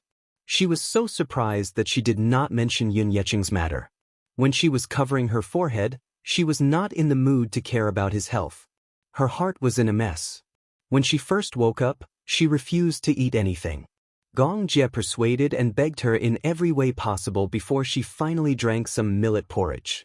When Mu Yaja returned, the 2 men were in the ward. One was innocently begging her to drink Chinese medicine, while the other was trying his best to coax her. Only then did she obediently eat her food. It was not enough to rely on nutrient solutions alone. Only by eating on time could she ensure that her body was supplied with nutrients. After all, you are not alone now. Gong Jie reached out and patted her head, his eyes full of affection. For the sake of the little guy in your belly, you have to grit your teeth and eat it. Yun Shishir listened to him and obediently cooperated. After dinner, Yun Shishir gently wiped her lips with a wet towel and said calmly, I want to go to Gu Xingze's memorial service. Upon hearing this, the man turned to look at her in surprise. What? Mu Yaja also looked up at her. Mommy, you can't walk around now. You can't go anywhere. Yu said immediately. Yun Shishir curled her lips, as if she had known that they would not allow it. She said helplessly, I'm just going to a memorial service. Are you not allowing it? Without waiting for Gong Jie to speak, Mu Yaja immediately said, there will be many fans at the memorial service. Not only fans, but there will also be major media outlets and A-list celebrities. The memorial service venue is very big and can accommodate thousands of people. This is only the inner venue. When the time comes, the outer venue will definitely be surrounded by fans. You are now at the cusp of the storm. You shouldn't go. I'm only going to see him for the last time. Yun Shirshir emphasized again and again, can't I do that? Mu Yaja was resolute and resolute. Chapter 2897. Gong Jie said solemnly, Sister, you shouldn't go. There will be a sea of people at such an event. Even if you don't get squeezed, bumped, or hurt, I'm afraid that you won't be able to control yourself. If you start crying, who will be able to stop you? Also, you can't see. How are you going to see him for the last time? Yun Shirshir's eyes reddened when she heard this. Shao Jie, can you go with me? Even if I can't see him for the last time, I'll send him on his last journey. Gong Jie couldn't bear to reject her plea. He looked at Mu Yaja and then at her. He sighed and said, even if I agree, brother-in-law might not agree to let you go. Moreover, your eyes aren't big enough to see anything. If you get hurt, even if brother-in-law doesn't feel bad, I will. Gong Jie, who was usually as unruly as a lion, was acting like a spoiled child to him. Mu Yaja glanced at him from the corner of his eyes before nodding in satisfaction. This was probably one of the rare things that he and his brother-in-law could agree on at the same time. Yun Shirshir felt even more desolate when she heard this. Her lips trembled and she said in a trembling voice, Shao Jie, if I don't see him for the last time, I won't be able to forgive myself. I only hope that I can be by his side in his last moments. Even if I don't say anything, I can just stand there silently from afar. Gong Jie looked at Mu Yaja awkwardly. Mu Yaja didn't insist. Seeing how persistent she was, he took a deep breath and smiled. If you insist on going, then I have a condition. Let me accompany you, okay? As long as she could go, she would accept any condition. Mu Yaja wanted to accompany her because he was worried that something might go wrong on the way. Even if something happened, he would feel at ease if he was by her side. At least, she wouldn't be so helpless if she encountered danger again. Since Yun Shirshir was hospitalized, very few people came to visit her. It was not because she was not popular, but because very few people knew that she was hospitalized. She didn't tell anyone that she had an accident and was in the hospital. Other than Gong Jie, Hua Jin, Qin Zhou, several senior executives of the company, and Director Ji Lin, almost no one knew about it. No one came to visit, so it was rather peaceful. Instead, she would be able to sleep better. Mu Yaja agreed to accompany her to Gu Xingzi's memorial service, which made her feel extremely gratified. Before the memorial service was held, Qin Zhou led some people to pack up Gu Xingzi's belongings. When Qin Zhou was packing up his belongings, he accidentally found his patient's medical report. Medical records? He opened it and read it. Despite the doctor's own scribbling, he could still make out that his condition was worse than he had imagined. Severe anxiety and insomnia? Along with the medical records, there was also a diary. Gu Xingzi never had the habit of keeping a diary, but after reading the first entry, Qin Zhou guessed that the doctor had probably asked him to write this diary. From the diary, he found out that he hadn't slept well for more than half a month. Qin Zhou suddenly realized that Gu Xingzi hadn't slept well for a long time since his last visit. His complexion was extremely pale, and it took a lot of effort to put on makeup. Chapter 2898. However, the media that went to visit him found out that he was using a body double, so they used him as a big shot to hype up his news. As a heavenly idol, Gu Xingzi's every move would be the center of attention. What the media wanted was a hot topic and exposure. As the center of attention, Gu Xingzi's psychological burden became heavier. The doctor told me to write a diary, to record the beautiful details of my life, even if it was a small detail. However, I realized that I don't even have a life of my own. My every move is under the eyes of others. How can there be beautiful details? My dream is to be able to fall asleep when I close my eyes and wake up naturally. If I leave, please don't lock me in that cold tomb. If one day I really turn into a pile of ashes, please let me embrace freedom.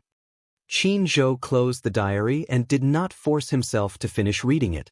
The more he read, the more suffocated he felt. He continued to pack until he found a video camera and a stack of documents in the drawer. When he opened the documents, he was surprised to find that Gu Xingze had already drafted his will and distributed his assets. All the rules and regulations were clearly laid out, and they had all been notarized. Gu Xingze had a lot of assets in Beijing. Other than a few ridiculously expensive prime real estate, he had invested in and developed these real estate. Naturally, other than the real estate, the company's shares had also been divided in advance. Villas, resorts, entertainment centers, production companies. As an artist, Gu Xingze had a high income. These high incomes were all used for investment. His life was not full of luxury. On the contrary, compared to other male stars, his life could be described as pure and simple. Qin Zhou did not know why he had signed so many documents in advance. What kind of health condition did he have that made him sign so many documents in one go? In his account, half of the 9-figure assets were used for public welfare. Gu Xingze had already signed the documents for the division of assets. What made Qin Zhou even more heartbroken was that Gu Xingze's inheritance list included him. A commercial office building in the CBD was under his name. What surprised him even more was that he had actually signed the volunteer donation form. He flipped it open and glanced at it. His pupils violently contracted. Unknowingly, in the blink of an eye, the day of the memorial service arrived. For some reason, perhaps even the heavens felt pity for him. Early in the morning, the sky began to drizzle. The entire sky was gray and the world was dark and damp, as if it was also crying for him. At 10 a.m., the fans arrived at the memorial hall. However, only a few hundred fans were allowed to enter the memorial hall. Moreover, they were only allowed to enter the main entrance. They were not allowed to enter the memorial hall. However, there were still many loyal fans who rushed over from various places and waited outside the door in the drizzle. The sky was dark and the fans were standing guard outside the door. Soon, the funeral car carrying the coffin slowly drove into the funeral parlor. The fans immediately guessed that Gu Xingze's body was in the hearse. Before the fans came, they had made an agreement with each other that they must abide by the rules of the venue, obey the instructions, and not cause any unnecessary trouble for the memorial service of their beloved idols. Chapter 2899. However, there were also fans who couldn't control their sadness.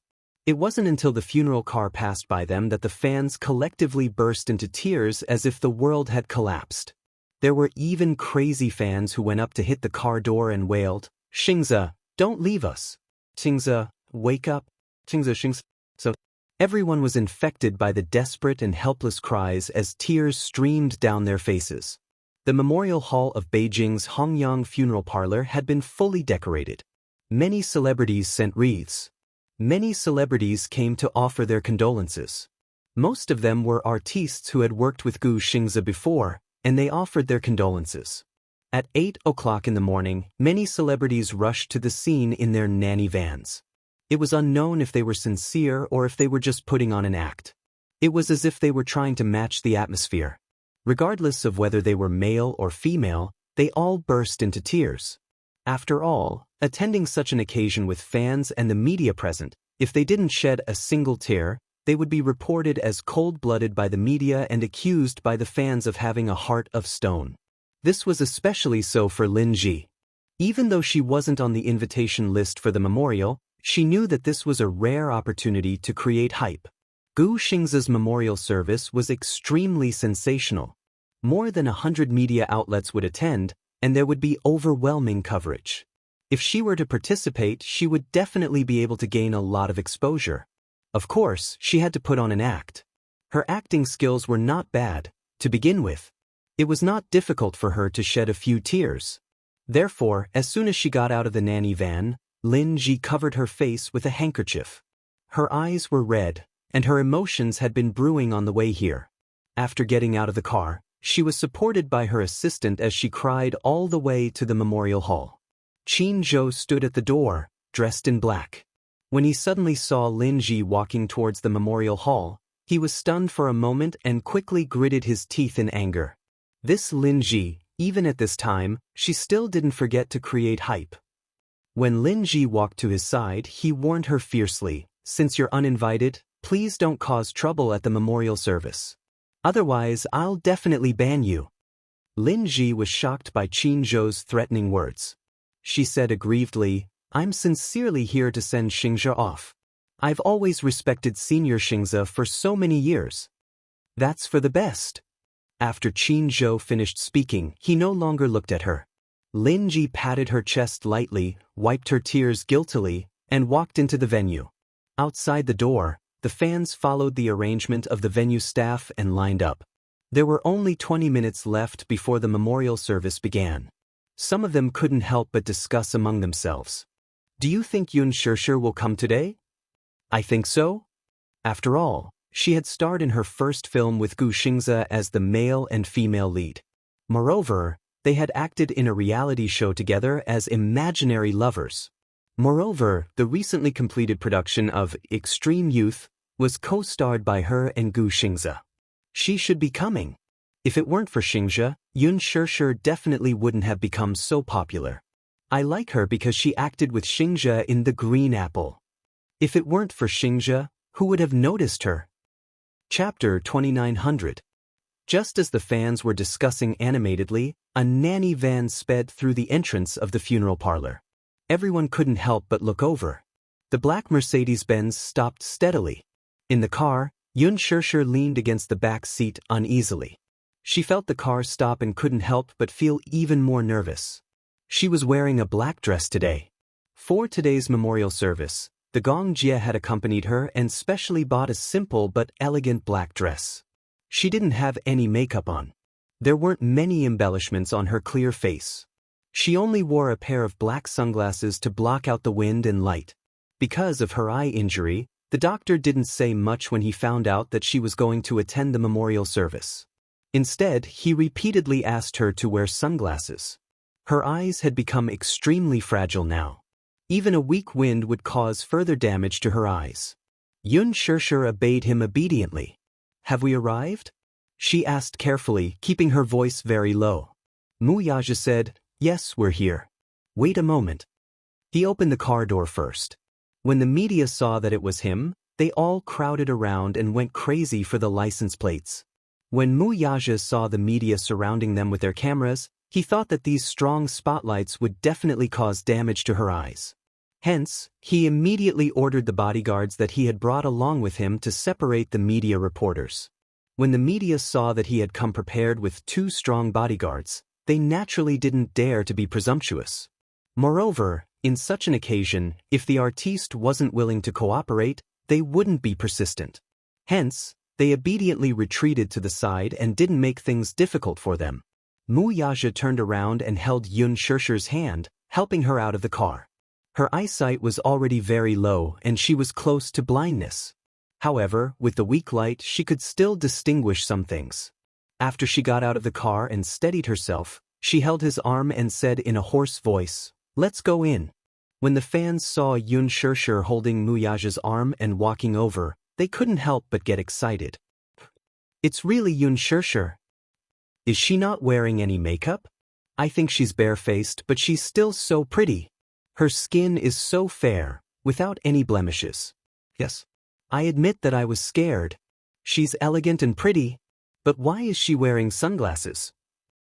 Many celebrities wear sunglasses.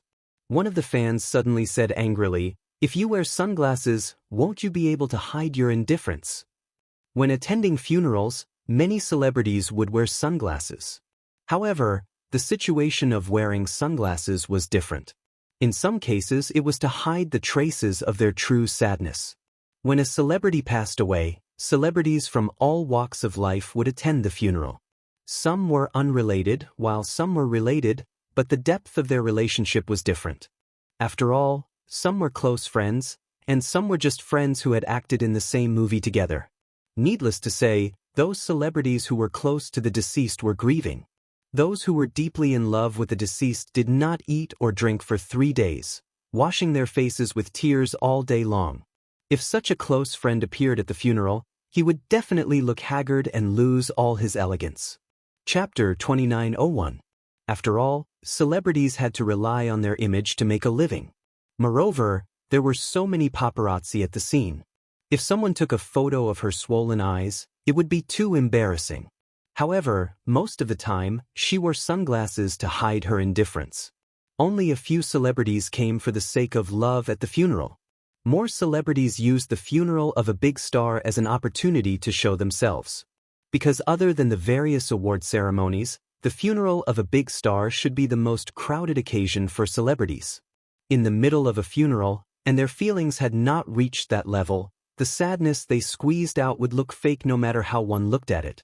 Hence, they could only use sunglasses to hide it, letting kind people think that the pairs of eyes behind the sunglasses that were not even wet were already red from crying. Other than that, it was to prevent sneak shots. Of course, this was also a kind of cover-up. It usually happened to female celebrities. Female celebrities would definitely compete in public, but funerals seemed to be the only place that was not suitable for female celebrities to show off their talents. There was no need for color, nor was there a need for the atmosphere. Once female celebrities gave up on their gorgeous clothes and makeup, most of them would lose confidence in their image. A pair of sunglasses was equivalent to saying that they were in an imperfect state. Because they knew that the entertainment reporters, who were everywhere, would never miss a celebrity's funeral. It was popular for celebrities to wear sunglasses at funerals. After all, as celebrities, they were always acting. When they attended the funeral, they did not forget that they were actors. The fan said sarcastically, "I think she must be here to freeload off the exposure, right?" Ever since her debut, she's been freeloading off Xingza's popularity. But Xingza is no longer around. Even at the last moment, she didn't forget to freeload off his popularity. Besides, look at her. Her face is so clean. She didn't shed a single tear. She even came with Mu Yaja on her arm. Isn't this obviously freeloading off the media's exposure? That's right.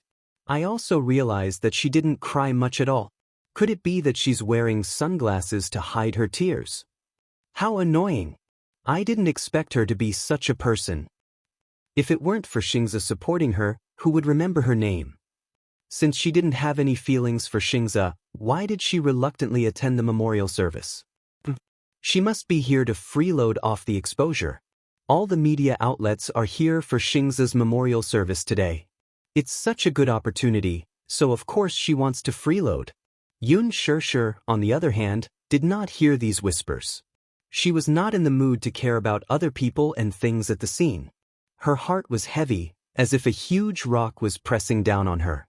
She tried hard to suppress her emotions and held back her tears as much as possible as she slowly walked into the memorial hall. Qin Zhou was standing at the door.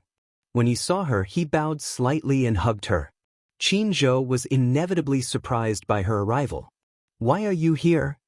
Qin Zhou paused for a moment before adding, "Actually, it doesn't matter if you don't come." "Qin Zhou." Yun Shirshir couldn't hold it in anymore. She sobbed and said, "I'm here to send him off." "Are you okay?" Qin Zhou saw her in this state. She didn't seem to be optimistic. Not good at all." Yun Shirshir took a deep breath and said, "I'm sorry, I lost my composure." Chapter 2902. Are you okay? Qin Zhou saw that she was not in a good state. "No, I'm not okay at all." Yun Shirshir took a deep breath. "I'm sorry, I lost my composure." Qin Zhou's heart ached when he saw this. However, he could deeply understand Yun Shirshir's pain. But now, he couldn't comfort her at such a time. Because even he didn't know how to calm his emotions. "Don't cry. Xingza definitely hopes that you can live well and be happy forever. My condolences." She was wearing sunglasses, but it couldn't hide her haggard expression. As soon as Qin Zhou finished speaking, she took a deep breath again, but didn't say anything in the end. Mu Yaja helped her slowly into the memorial hall. In the memorial hall, there were sad sobs. Looking around, other than the celebrities, there were also many A-list celebrities and celebrities. Many female and male celebrities were wearing sunglasses, perfectly hiding the expressions on their faces. However, it was unknown if these sobs were acting or if they were expressing their true feelings. Yun Shirshir stood in the corner with a wooden expression, quietly waiting with her head lowered. For a moment, her thoughts were in a mess. For a moment, her mind was blank. Even though there was a commotion around her, she seemed to be unable to hear anything. Her heartache constantly reminded her of where she was at this moment. Gu Xingzi's memorial service. It was as if a lifetime had passed. Things remained the same, but people had changed. Yun Shishir clenched her fists tightly and tried her best to hold back her tears. This was what she had promised. She would definitely send him off with a smile. If there really was a heaven and a soul, Xingzi probably wouldn't want to see her tears, right? The memorial service was about to begin. Han Yuyen, on the other hand, was the last to make her appearance. She had deliberately chosen this time. Perhaps it was because she was participating in some fashion week or walking the red carpet of a film festival. She was already used to being the last. Hence, even if it was a funeral, she was still used to being late. When she got out of the nanny van just now, many media outlets saw that she was attending the funeral and surrounded her with their cameras. Yuyen, why did you decide to attend the memorial service today? I heard that after you and Gu Xingzi started dating, your love turned into hatred. The two of you fell apart and stopped contacting each other for a long time. Is attending Xingzi's funeral to bury the hatchet? Amidst the flashing lights, many media outlets pointed their microphones at her. Han Yuyen stood still, faced the camera, and elegantly took off her sunglasses. Her eyes were red and swollen because of her sadness. I'm really sad about Xingzi's departure. There are some topics that I really shouldn't talk about. I deeply regret Xingzi's leaving. I only hope that he can rest in peace. Hopefully, everything will be fine in heaven. Han Yuyen read the interview script that the company had prepared early in the morning and acted with all her might. Her tears moved many of the fans present. I heard that Han Yuyen and Master Xingzi dated for a period of time. In that case, it should be considered as an old love, right? I didn't expect Han Yuyen to be so loyal. She ignored the criticism and attended Lord Xingzi's memorial service. This means that she's sincere to Xingzi. Han Yuyen's tears won the favor of many fans. Chapter 2903. She even pretended to be hurt. After the media interview, she walked into the memorial hall crying and wiping her tears. Her footsteps were soft and she staggered. Her assistant supported her as if she was going to faint the next moment. After entering the memorial hall, without the media following her, she finally let down her guard. She quickly wiped her tears with a wet towel and stood in the crowd. Han Yuyen glanced at the media outside the door and deliberately avoided them in the corner. She asked softly, "Did they take a bad picture of me just now?" The assistant smiled and said, "Don't be afraid. I saw it just now. You cried beautifully just now. When the media takes a picture and posts it online, the fans will definitely be stunned by your beautiful face." Han Yuyen's lips curled into a smug smile. If one could cry beautifully like a fairy, that was also a skill. Many female celebrities were beautiful when they were still, but when they acted in a crying scene, it was simply unsightly. Han Yuyen, on the other hand, had become famous because of her weeping scenes. Unfortunately, this conversation was heard by Yun Shishir. Just based on the recognition of the voice, she was able to recognize who the voice belonged to. Han Yuyen. Were those tears just now squeezed out for the media to see?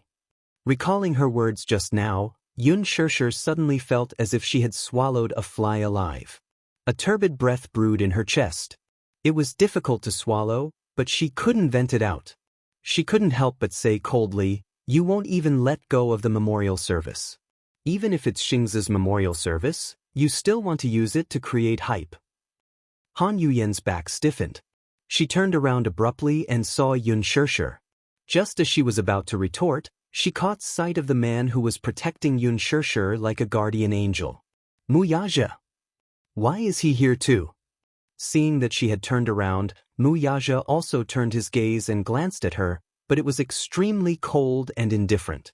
Han Yuyen shuddered and hurriedly turned around. With Mu Yaja around, Han Yuyen really didn't dare to have any conflict with Yun Shishir. The memorial service finally began. The live broadcast began to play Gu Xingzi's music. The first song was a cover of Gu Xingzi's song Keywords in his concert. Because of this song, Gu Xingzi won the peak music chart. "Love Yourself." Someone will love you. That's an optimistic statement. The appearance of happiness I feel so real. Can't find an adjective, silence is masking. Overflowing passion, only the particle remains. Have a kind of steadiness when you say my name, position of fallen leaves. Compose a poem, time is disappearing. Our story begins. This is the first time. Show me that love can be both generous and selfish, you are my keyword. Keywords. Upon hearing this song, Yoon Shir froze all over. She could still remember the scene of their first date in the coffee shop during the recording of The Love Diary. She had forgotten all the plot, but she had never forgotten it. He walked up to the small stage and sat in front of the tripod piano. He played the song affectionately and sang by himself. I'm not sure. The best way to love, be a verb or noun, I'd love to tell you. The most erotic of feelings, but I forget the words. Sometimes we meet and sometimes we part. Crying and laughing are also matters. I'm not afraid of subtext, have a kind of steadiness, my name is in your heart, position of fallen leaves. Compose a poem, our story. Just about to begin. This is the first time. To love someone so generously and selfishly, you are my keyword. Chapter 29:04. She knew very well that these plots were all according to the script. However, he sang so affectionately and completely revealed his true feelings. Every line of the lyrics was filled with strong emotions, as if they were about to burst out.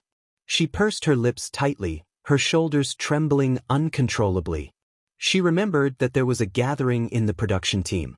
The director had coaxed Gu Xingze to sing a song. Gu Xingze sang, "Excuse Me," without hesitation.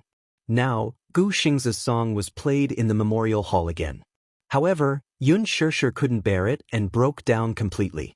I lost contact, a dream woke me up, the tears in the corners of my eyes are the traces of your departure, just when I wanted to cherish, love has expired, first I'm too slow, it's too late, hugging your back, if you decide to leave, why do you want to stay, if you don't plan to stay together, why do you want to hold hands, so you only borrowed from me, but I mistook you for a rainbow that fell from the sky once, you only borrowed from me. Now but you forgot to return it to me. Amidst the music, Gu Xingze's black coffin was slowly carried in. At that moment, the memorial hall suddenly erupted with sad cries. Xingze, she silently called out his name in her heart. She couldn't see the coffin being placed on the stage, but she could vaguely hear the cries coming from the side. Senior Xingze, sob sob sob, Xingze, many people were calling out his name. However, Yoon Shir couldn't hear anything. Originally, she could still recognize some of the scenery, but now, she couldn't see anything clearly. The entire world had lost all light and was plunged into darkness. She couldn't hear any noise. In her world, it was so quiet that only the sound of her breathing could be heard. Xingze, so he only borrowed from her. But she thought he was a rainbow that fell from the sky. Give Xingze back to me, okay? She prayed in her heart. Her fragile heart seemed to be swallowed by tears. Give Xingze back to me, give Xingze back to me. Yoon Shir couldn't stand steadily. The memorial service began. Huan Yu's higher-ups went on stage to give a speech. On the Gu family's side, it was naturally inconvenient for Gu Jinglian to appear. Hence, the memorial service was handed over to Qin Zhou. Qin Zhou walked up the stage without any manuscripts. He first took a deep look at the black coffin, then took a deep breath and said with tears in his eyes, "In the more than 10 years that I've known Xingze, I've never regretted not accompanying him properly. I claim to be his close family, but as a family member, I didn't cherish my time with him." There was another sob to be heard. Xingze has been filming for many years. He's very serious about his work and has invested a lot in it. After many years of filming, his body has suffered from many illnesses. He did not have any family and had grown up abroad. In private, he was a man of few words. To Xingto his Xingze to his to his to his to his life. Xingze to Stu Xingto his, to Stu to Xing. However, not all stories had happy endings. But I hope that today, at the last moment of his life, he will leave a beautiful memory in everyone's hearts. Youth was like water, coming and going like an arrow. Chapter 29:05. In Xingze's diary, there's a line in the lyrics, "Who in the world doesn't feel like a purgatory? I won't cry, I have no dignity to give up. When one day those dreams drown in the sea of people, don't be sad. Let him go, this song will be a funeral. He has left, but I still sincerely wish him a good rest. Following that, Qin Zhou announced that the guests present would circle the venue to mourn. All the guests formed a long line and slowly surrounded the coffin to mourn. There was a small window right above the coffin. The small window opened, revealing Gu Xingzi's calm and pale face. He lay quietly in the coffin as if he had fallen asleep. Mu Yazhe supported Yun Shishir and circled the venue in mourning. Yun Shishir tried her best to open her eyes, wanting to see him for the last time. However, no matter how hard she tried, it was in vain. She really couldn't see. She couldn't see anything. Xingzi. Yun Shishir took a deep breath and held back her tears. Then, she said calmly, "Goodbye, Xingzi. I will live on strong." With that, with Mu Yazhe's support, she walked to the coffin and gently placed a bouquet of flowers on the coffin. After the memorial service ended, Gu Xingzi's body was pushed to be cremated. Knowing this result and thinking that he was about to turn into a pile of ashes, Yun Shishir's heart ached so much that she was about to suffocate. Mu Yazhe had been by her side from the beginning to the end. Although she didn't shed a single tear, he could tell that she was sad. So sad that she couldn't even shed a tear. He was glad that he was by her side. Otherwise, he was really afraid that she wouldn't be able to get through this. After the cremation ceremony, Qin Zhou saw that Yun Shishir wasn't in a good state of mind, so he instructed Mu Yazhe to help her back first. However, when Mu Yazhe helped Yun Shishir out of the memorial hall, a group of fans saw Yun Shishir walking out. The fans were crying miserably, especially the music that was playing on the radio. It was extremely tear-inducing. However, when they saw Yun Shishir walk out, they saw that she was still wearing a pair of sunglasses. She clearly did not shed any tears, but she looked like she was walking unsteadily. She even needed someone to support her. Many fans felt that Yun Shishir's performance was extremely hypocritical. Many fans were talking about it. You can't even squeeze out a single tear, and you're still pretending to be exhausted from crying. Isn't that too fake? I saw her wearing sunglasses when she went in. Who would wear sunglasses to a memorial service? I think she just can't shed any tears. She can't even cry. If they didn't attend this memorial service perfunctorily, they were just trying to ride on Xingzi's popularity. Shameless bitch. She should touch her conscience and think about it. The reason why she's so popular is all because of Xingzi's popularity. Yun Shishir, you hypocritical liar, get out of the entertainment industry. Someone suddenly shouted at her. When Yun Shishir heard it, she stopped in her tracks and looked up blankly. Then, an unknown object flew toward her. She couldn't see anything at all, but Mu Yazhe's eyesight was sharp. He quickly blocked in front of her. An unknown object smashed into his back. With a thud, the object fell to the ground. Mu Yazhe took a closer look. It was a high heel that someone had thrown at him. Mu Yazhe's eyes were instantly filled with anger. He suddenly looked up and glanced at the crowd.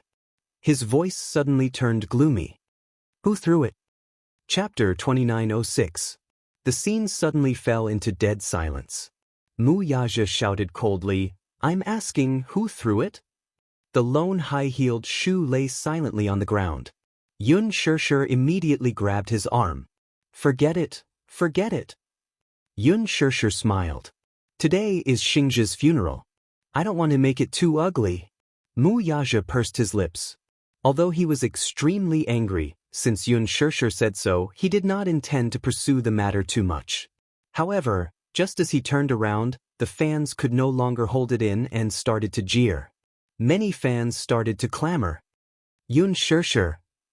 You be asterisk t. The scene suddenly went out of control. You're happy now.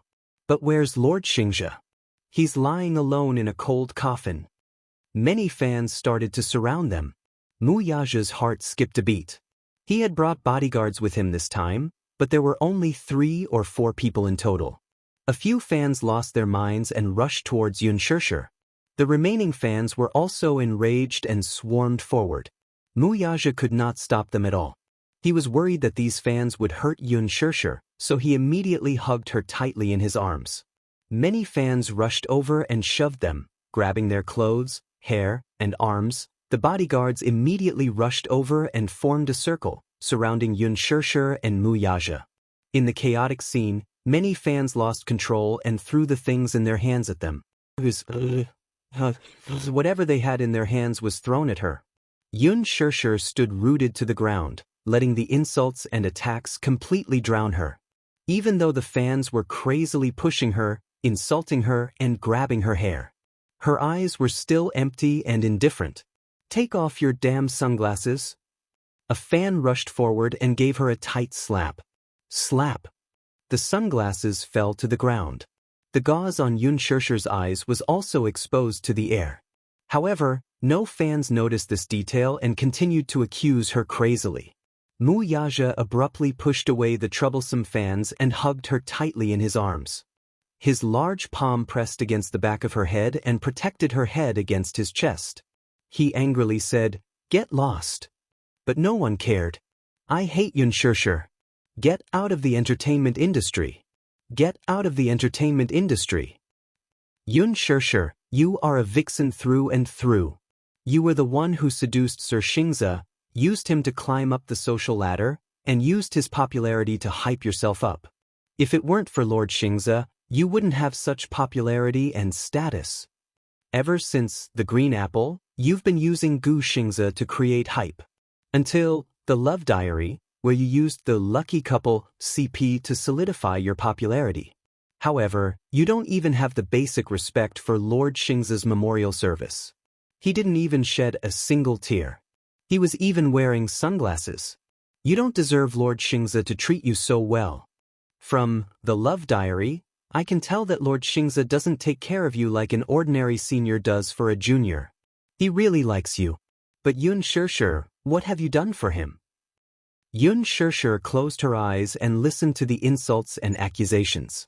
However, her heart was like a dead pool of water, without any ripples. This was her sin and she deserved it. Chapter 2907.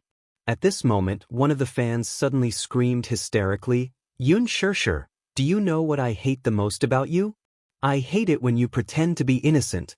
Her back stiffened and she turned around abruptly. The fan scolded angrily again, "If it weren't for you, Sir Xingze wouldn't have died. If it weren't for protecting you, he wouldn't have suffered such serious injuries. He wouldn't even have a chance to be saved. You're the one who caused his death. If it weren't for you, Sir Xingze wouldn't have died." When Yun Shirshir heard this, her mind went blank. "Yun Shirshir, you don't deserve to live. You're the one who deserves to die. Why don't you die? Why don't you die? Why aren't you the one who died?" Yun Shirshir's face was as pale as snow. Her pale and colorless lips trembled. She suddenly turned around. Her sallow face was devoid of any color. The gauze on her eyes had also fallen somewhere due to the pushing and shoving of the crowd. Her body was in a mess and she was in a sorry state. She bit her lip hard and suddenly smiled bitterly. Her voice trembled as she said, "I'm sorry." The crowd fell silent. Yun Shirshir's hair was scattered messily on her back. Facing the emotional fans, she curled her lips, but tears gently slid down her cheeks. "I'm sorry. I really wanted to send him off with a smile, so I held back my tears. I didn't know. I really didn't know that tears were a form of respect for him. I'm sorry. I wore sunglasses because I didn't want him to see my injured eyes. I wanted him to leave in peace without any reluctance. I'm sorry, it's me, it's all me. I'm the one who deserves to die, and I'm also the one who doesn't deserve to live. I also want to. If I could do it all over again, or if I could choose, I'd be willing to exchange my life for his. I can't bear for him to leave, I don't want him to leave either." Yun Shirshir continued to sob, "But he's gone. He won't wake up. If crying is useful, if tears can bring him back, I will cry seriously." She apologized to them in the most humble way. Apologized to Gu Xingze's fans. After Gu Xingze left, she had so many apologies in her heart. Thousands of apologies, but she had no one to talk to. Her apology touched some of her fans, but the majority of them did not accept her apology at all. "Yun Shirshir, stop putting on an act. Do you think we'll believe your words? Do you think they'll believe that you're apologizing sincerely? One of the agitated fans shouted angrily, Yun Shirshir, you are shameless. What was the point of saying all this now? I heard that when you were in danger back then, Lord Xingze was seriously injured in order to protect you. He didn't even have the chance to be rescued. If it weren't for a jinx like you, Lord Xingze wouldn't have left us. Give Lord Xingze back to us. Hurry up and give Lord Xingze back to us. We won't forgive you. We won't forgive you. Yun Shirshir, die. Die. Die for Lord Xingze. Chapter 2908. There were even more crazy fans who rushed towards her, baring their fangs and brandishing their claws as they pounced on her. Ah! Yun Shirshir, I'm going to kill you. Yun Shirshir was not afraid at all. Even if she was engulfed by this anger, she was fearless. Mu Yaja looked at her ashen face and knew that she was in such a state. Because of all the humiliation, she must have lost all hope. Hence, she did not even have the basic resistance or excuses. He hugged her, feeling sorry for her. There were fans who kept rushing towards her and attacking her. Mu Yaja silently bore the attacks for her and protected her in his arms. However, he did not say anything in the end. Based on his strength, these fans were weak and they were all girls. How much strength could they have? They were no match for him at all. However, she felt that she was carrying a heavy burden of sin. She felt that she had let down Gu Xingze's fans. Hence, she wanted to bear with all these injuries as atonement.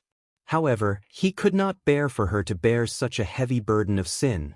Then he would bear it. He would bear it for her. He would bear all these sins for her. He would atone for her. He would bear all these injuries for her. Countless fists fell on his shoulders, the back of his head, and his back like a violent storm. Mu Yaja remained silent and clenched his teeth tightly. Yun Shirshir suddenly realized something. She lifted her head and saw his forbearing expression. She grabbed his collar tightly. Don't. Mu Yaja bit his lips tightly and tried his best to protect her. It was as if he had lost all feeling in his body. At this moment, an unknown object flew towards her from not too far away. Dong. She felt a dull pain and Yun Shirshir was hit on the back of her head. It was only when the object landed on the ground that everyone realized that it was a rock the size of a fist. Yun Shirshir's vision suddenly turned pitch black and she felt a sharp pain at the back of her head. Following that, sticky blood flowed down along her hair. Mu Yaja was so shocked that his face turned pale. His heart ached as he hugged Yun Shirshir's shoulders and cupped her face. Shirshir. Everyone was shocked by this sudden scene. Who threw the stone? Some fans came to their senses and looked at each other before looking around. Shirshir? But she couldn't hear anything. Mu Yaja's anxious voice was drowned out by the noise. She closed her eyes, and her face was as pale as a sheet of paper. It was as if she had been consigned to eternal damnation, and she allowed the angry curses to drown her. At the hospital, Yun Shirshir was lying on the hospital bed. The wound caused by the stone had been bandaged. It was not a particularly serious wound, but for some reason, he had been unconscious for a day and a night, and there were still no signs of him waking up. Mu Yaja stayed by her bedside and watched over her. He had not slept for a day and a night, and he had not taken care of himself. Stubble had appeared on his chin. After Gu Xingze's memorial service, she had not woken up. Perhaps she did not want to wake up. Faced with this cruel reality, she had subconsciously chosen to sleep. She had not eaten for a day and a night, and her body was weak. She had relied on the nutrient solution to maintain her body's needs. However, this alone was far from enough. She was still pregnant, and the fetus in her womb needed nourishment. It was far from enough to rely on the nutrient solution. Chapter 2909. Gong Jie sat by the window. No one knew how long he had been in this position, but he was like a stone statue. 2 days later, after sleeping for 48 hours, Yun Shirshir finally woke up. However, after waking up, she was like a puppet that did not know how to laugh or cry. She was like a puppet without a soul. She was either sitting at the head of the bed in a daze or lying quietly on the bed. Her empty eyes stared blankly at the ceiling. She didn't eat or drink. She didn't know if she was torturing herself or forcing herself. He brought the bowl of porridge over and sat on the edge of the bed. He scooped up a spoonful and gently fed it to his sister. His throat moved a little as he choked on his sobs. "Sis, look at me. Look at me, okay? Have some porridge, even a little bit is good. You haven't eaten for 4 days and 4 nights. Xingzhe is already dead, but he definitely didn't want to see you in such a dispirited state. Big sister, wake up, okay? Don't be like this anymore. I want you to be well, I want you to be well." No matter how he comforted her, no matter how he coaxed her, Yun Shishir always looked out of the window motionlessly. Her body seemed to be frozen, and her eyes were dim without any luster. She didn't know what she was looking at. Outside the window, there was only a clear sky and white clouds. However, in the ward, it was cold, dark, and devoid of any light. The sunlight was so bright that it shone into the windowsill, but it couldn't shine into her heart. She seemed to be dead, and the living thing was just a shell. Her heart had completely died on the day of the memorial service, and it would be difficult for her to come back to life. Mu Yaja stood at the door of the ward. His back was straight, but there was a hint of loneliness and bleakness on his back. She was in this state every day. When she woke up, she would lie on the bed motionlessly. She didn't eat or drink, and there was no expression on her face. Other than her biological needs, she would never think of getting out of bed and walking around. Sometimes, he would sit in one place for an entire day, not moving at all. Be it Mu Yaja, Yu, Xiao Yichen, or even Gong Jie, everyone took turns feeding her. But no matter how he coaxed or lied to her, she just stared ahead indifferently. It was as if all the light in her eyes had been extinguished, and there was no focus in the darkness. It wasn't as if Mu Yaja hadn't tried to force it in. However, every time he forced it in, he would vomit it out in less than 10 minutes. There was nothing he could do. He really couldn't think of any other way to coax her to eat. Sometimes she would sit by the window and look out. Once he sat down, the night sky was filled with stars. Seeing that she still refused to eat, Gong Jie put the bowl aside, held her hand tightly, and gently kissed the back of her hand. "Sister, even if you don't want to eat, can you talk to me? I haven't heard your voice in a long time. Sis, you haven't eaten for days, and you haven't talked to me. We promised each other when we were young that even if we quarreled, we wouldn't have a cold war. Are you having a cold war with us now?" Yun Shishir's eyelashes fluttered slightly, as if she had some reaction.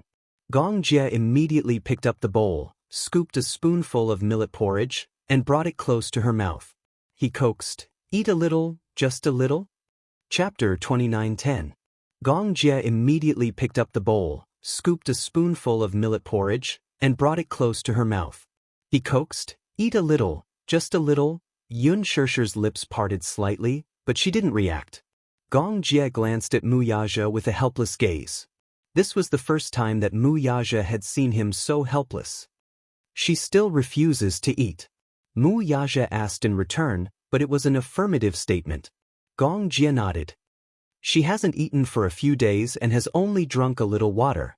Just the nutrient solution alone is far from enough to maintain her nutrition." As Gong Jie spoke, he glanced at Yun Shishir's thin chin with heartache. These few days, she had actually starved so much that her oval face had grown. In the past, she was a standard beauty with an oval face. Her chin was very sharp, but she didn't have an oval face, which made her look beautiful and charming. She was thin to begin with, and now she had lost a lot of weight. Gong Jie was worried that if she continued to resist eating, it would turn into a physiological anorexia. The doctor came to the ward every day to do checkups. She hadn't eaten for a few days, so the doctor said worriedly that if she continued to resist eating for a long time, the most serious consequence would be a physiological anorexia. The most direct consequence would be a prolonged period of nutritional imbalance, and the fetus would stop developing. Then they would have to abort it. The doctor asked them to think of a way to persuade her to eat.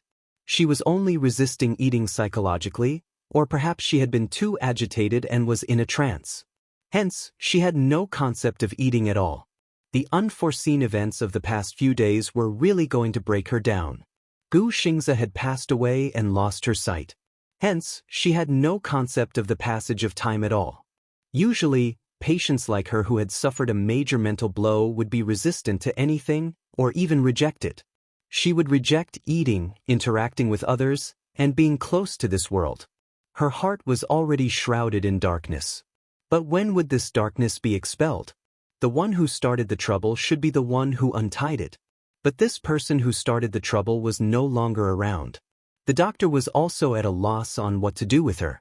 The physical illness was easy to treat, but the mental illness was difficult to resolve. It wasn't that they hadn't tried psychological intervention before. But, no matter how experienced a psychiatrist was, she didn't have any reaction when they sat in front of her. After she lost her eyes, she seemed to have lost her ability to perceive the world. She seemed to be unable to hear anything. The psychiatrist said that she had closed the door to the whole world. He locked himself in the fortress and built high walls, not allowing anyone to enter. The doctor told them to feed her as much as possible. Otherwise, the situation would not be optimistic. Whether it was Yu Yu, Xiao Yichen, Gong Jie, or even Mu Yaja, they were all locked out. Mu Yaja walked to the bedside and took over his work. He took the bowl and brought a spoonful of porridge to her mouth. Sure, eat a little, even if it's just one bite. Yun Sure stared at him in a daze, but her empty eyes were clearly not looking at him. It was as if she was looking through his body, and he did not know what she was looking at. He also did not know what she was thinking. A great sense of helplessness and panic filled his heart. Mu Yaja said in a hoarse voice, "Do you have to torture yourself like this before you're satisfied?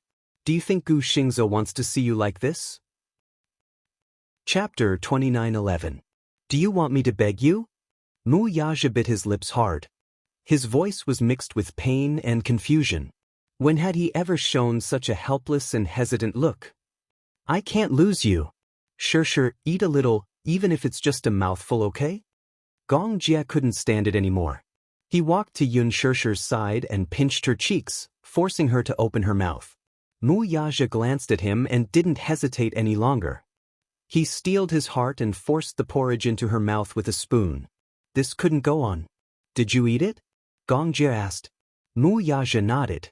Yes, it went in. It was also difficult for these two grown men to put in so much effort to feed her. She wasn't in good health now. After a long period of fasting, her lips were abnormally chapped. This bowl of porridge had just been stewed this morning, so it was hot and hot. Mu Yaja didn't dare to feed her too much. He had to feed her in small mouthfuls. Yun Shurshu seemed to know how to cooperate, or maybe it was a subconscious reaction. She opened her mouth slightly mechanically and didn't spit out the porridge that was forced into her mouth. Instead, she chewed numbly and tried to swallow it. Gong Jie's eyes lit up. She ate it. Mu Yaja was worried that she would spit it out and looked at her in fear. It wasn't until she swallowed that mouthful of porridge that the huge rock hanging in his heart finally fell down heavily. Gong Jie urged again, "Continue." He also tried to let go of his hand. Yun Shurshu seemed to have regained some desire to eat. When Mu Yaja brought the porridge to her mouth again, she opened her mouth again and drank that mouthful of porridge. Slurp. The sound of her eating porridge was more beautiful than the most beautiful symphony in the world. Mu Yaja seemed to have received a great encouragement and fed her half a mouthful. Isn't it too bland? Gong Jie added some vegetables and carrots, and Mu Yaja was responsible for feeding them. However, she had only taken a few mouthfuls when her chest suddenly heaved up and down. Yun Shurshu had a pained expression on her face as she suddenly turned to face the trash can. With a retch sound, she actually vomited out the few mouthfuls of porridge that she had just eaten. Mu Yaja looked at her in pain, but the vomiting became more and more intense. At first, it was still sticky porridge that had not been digested in time. Later, he vomited out stomach acid and bile. Gong Jie's heart ached as he watched her body curl up in pain. After she finished vomiting expressionlessly, she stared blankly at the trash can. No one knew what she was thinking about. What are you looking at? Gong Jie hurriedly went to call the doctor. Mu Yaja wiped her mouth with a hot towel and looked at her. She had lost a lot of weight in the past few days. She was so skinny that it was scary. He did not know how she would continue to lose weight. Her waist, which could not be held in one hand, was now pitifully thin. Shurshu, how can you be so weak? Mu Yaja held her shoulders and asked painfully, "What should I do with you?" However, she seemed to have lost her ability to speak and did not answer him. When Gong Jie called the doctor over, the doctor first took a look at the food that was fed to her, then looked at the food that she had vomited out in the trash can and shook his head. She hasn't eaten for so long and ate so much at once. I'm afraid she can't take it. Is it a lot? Chapter 29:12. She didn't even eat half a bowl. You call that a lot? Her body functions are different from ordinary people. Ordinary people would be famished after 2 or 3 days of starvation, but she didn't feel anything at all. This means that she is anorexic. Although she has mild anorexia, it's still very difficult for her to eat half a bowl at once. She can only do it step by step. Mu Yaja sat on the sofa in silence, his face ashen. In the past few days, the news of Yun Shishir attending Gu Xingze's memorial service and being attacked by fans had spread like wildfire on the internet. Many fans were trying to figure out the relationship between Gu Xingze's death and Yun Shishir. There were also many paparazzi who wanted to sneak into the hospital and dig up more news. However, the Xingyu Financial Group had already sent a lot of manpower to guard the hospital tightly. Those despicable paparazzi couldn't get close at all. Although many reporters had given up, there were still some who were still stubbornly waiting. When Qin Zhou came to the hospital, Yun Shishir had just fallen asleep. Mu Yaja was gently tucking her in. He walked to the door. The door of the ward was not closed. He knocked gently on the door. Mu Yaja looked over. When he saw him, he immediately walked to the door. How is Shishir? Qin Zhou asked about her, but he saw Mu Yaja's gloomy face. He was a meticulous person and probably knew that the situation was not optimistic. She hasn't eaten for a few days. She doesn't eat? She refused to eat after coming back from the memorial service. She didn't feel anything when I called her name. Qin Zhou frowned. Mu Yaja frowned anxiously. He suddenly thought of something and asked, "How is he?" Of course, Qin Zhou knew who he was referring to. He has been cremated. Which cemetery is he buried in? Qin Zhou was stunned for a moment and then said, Jinghen Cemetery. However, he only kept a portion of his ashes symbolically and set up a tombstone for his fans to remember him. The rest had been dealt with separately. Dealt with separately? Yes. Qin Zhou responded to his surprise with a smile. Xingzhe wrote in his diary that if he leaves this world, he hopes to be free and unrestrained. It was indeed too lonely to trap him in such a small tomb. Yesterday, I climbed up Imo Ling Peak and personally scattered his ashes into the valley from the peak. The wind will definitely take him to where he wants to go. Although he had some reservations, this was Qin Zhou's selfishness. He should have scattered Gu Xingze's ashes into the free wind without exposing himself. However, he was afraid that if that happened, he wouldn't even have a person to mourn for when he missed him in the future. Therefore, a small portion of the ashes were buried in Jinghen Cemetery. It could also be considered a memento. Qin Zhou suddenly took out a memory disk from his bag and handed it to him. Mu Yaja took it and frowned suspiciously. What is this? I found it when I was sorting out Xingzhe's belongings. There's a video inside. Perhaps it's a memento for Shishir. Qin Zhou left. Mu Yaja looked at the memory disk in his hand and returned to the ward. He glanced at Yun Shishir, who was lying on the bed, and then took a deep look at the memory disk in his hand. Finally, his gaze fell on the huge television screen in the ward. In the darkness, Yun Shishir vaguely heard Gu Xingze's voice. Shishir? Shishir. Chapter 29:13. Shishir. She did not sleep well. Gu Xingze's voice kept echoing in her ears like a gentle murmur. Yun Shishir opened her eyes abruptly and sat up on the bed at once. Xingze. Shishir. His voice was so real, as if he was right in front of her. However, Yun Shishir could not see anything. She tried her best to open her eyes wide and kept groping with her hands. However, she could only hear the voice. She could not see or touch anything. For the past few days, she had not eaten or spoken. However, when she heard Xingze's voice, her heart, which was about to die, seemed to have revived. She was so nervous that it started beating. Xingze, are you there? Yun Shirshir was in a daze, but there was only one thought in her mind. Xingze. Xingze was beside her. She heard his usual gentle voice. She heard it. Xingze, Shirshir. He seemed to be smiling gently as he called her name. Yun Shirshir turned over and got out of bed. She could not see anything. She stumbled and her knee accidentally hit the edge of something. However, she did not seem to feel pain at all. She reached out and groped around. Xingze, where are you? She followed the voice and groped around. She heard the voice getting closer and closer. She groped forward, but her fingertips suddenly touched the cold screen. Gu Xingze's voice entered her ears through the television. Shirshir?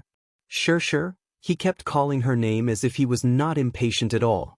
Yun Shirshir widened her eyes and leaned closer to the television screen. She heard that gentle voice say softly, "Perhaps in the future, I won't have the chance to call your name like this again." On the television screen, Gu Xingze sat in front of the camera. He turned his head slightly and smiled gently. Just like when they first met, his smile was as gentle as the spring breeze. It was even a little uneasy and shy. However, she could not see such a scene. The first time I heard this name, I thought it was a very nice name. It fits the person. Shirshir, I'm leaving. I need to go somewhere very far. Perhaps in this lifetime, we will never meet again. When Yun Shirshir heard this, she was caught off guard and her tears flowed down. I used to trouble you, didn't I? I'm sorry. In the past, he couldn't help himself. I like you, but some feelings can't be forced. Xingze, from today onwards, I won't. The most regretful thing in my life is that I met you a little too late. I am not reconciled. I firmly believe that love comes first. I want to try hard, but I gradually found that we can't be together. But I gradually found that we can't be together. But I gradually found that we can't be together. It's not that I came too late. I love you, but you don't love me. Shirshir, I really love you very much. If I could, I would love you with my life. I hope that you won't be able to live without me.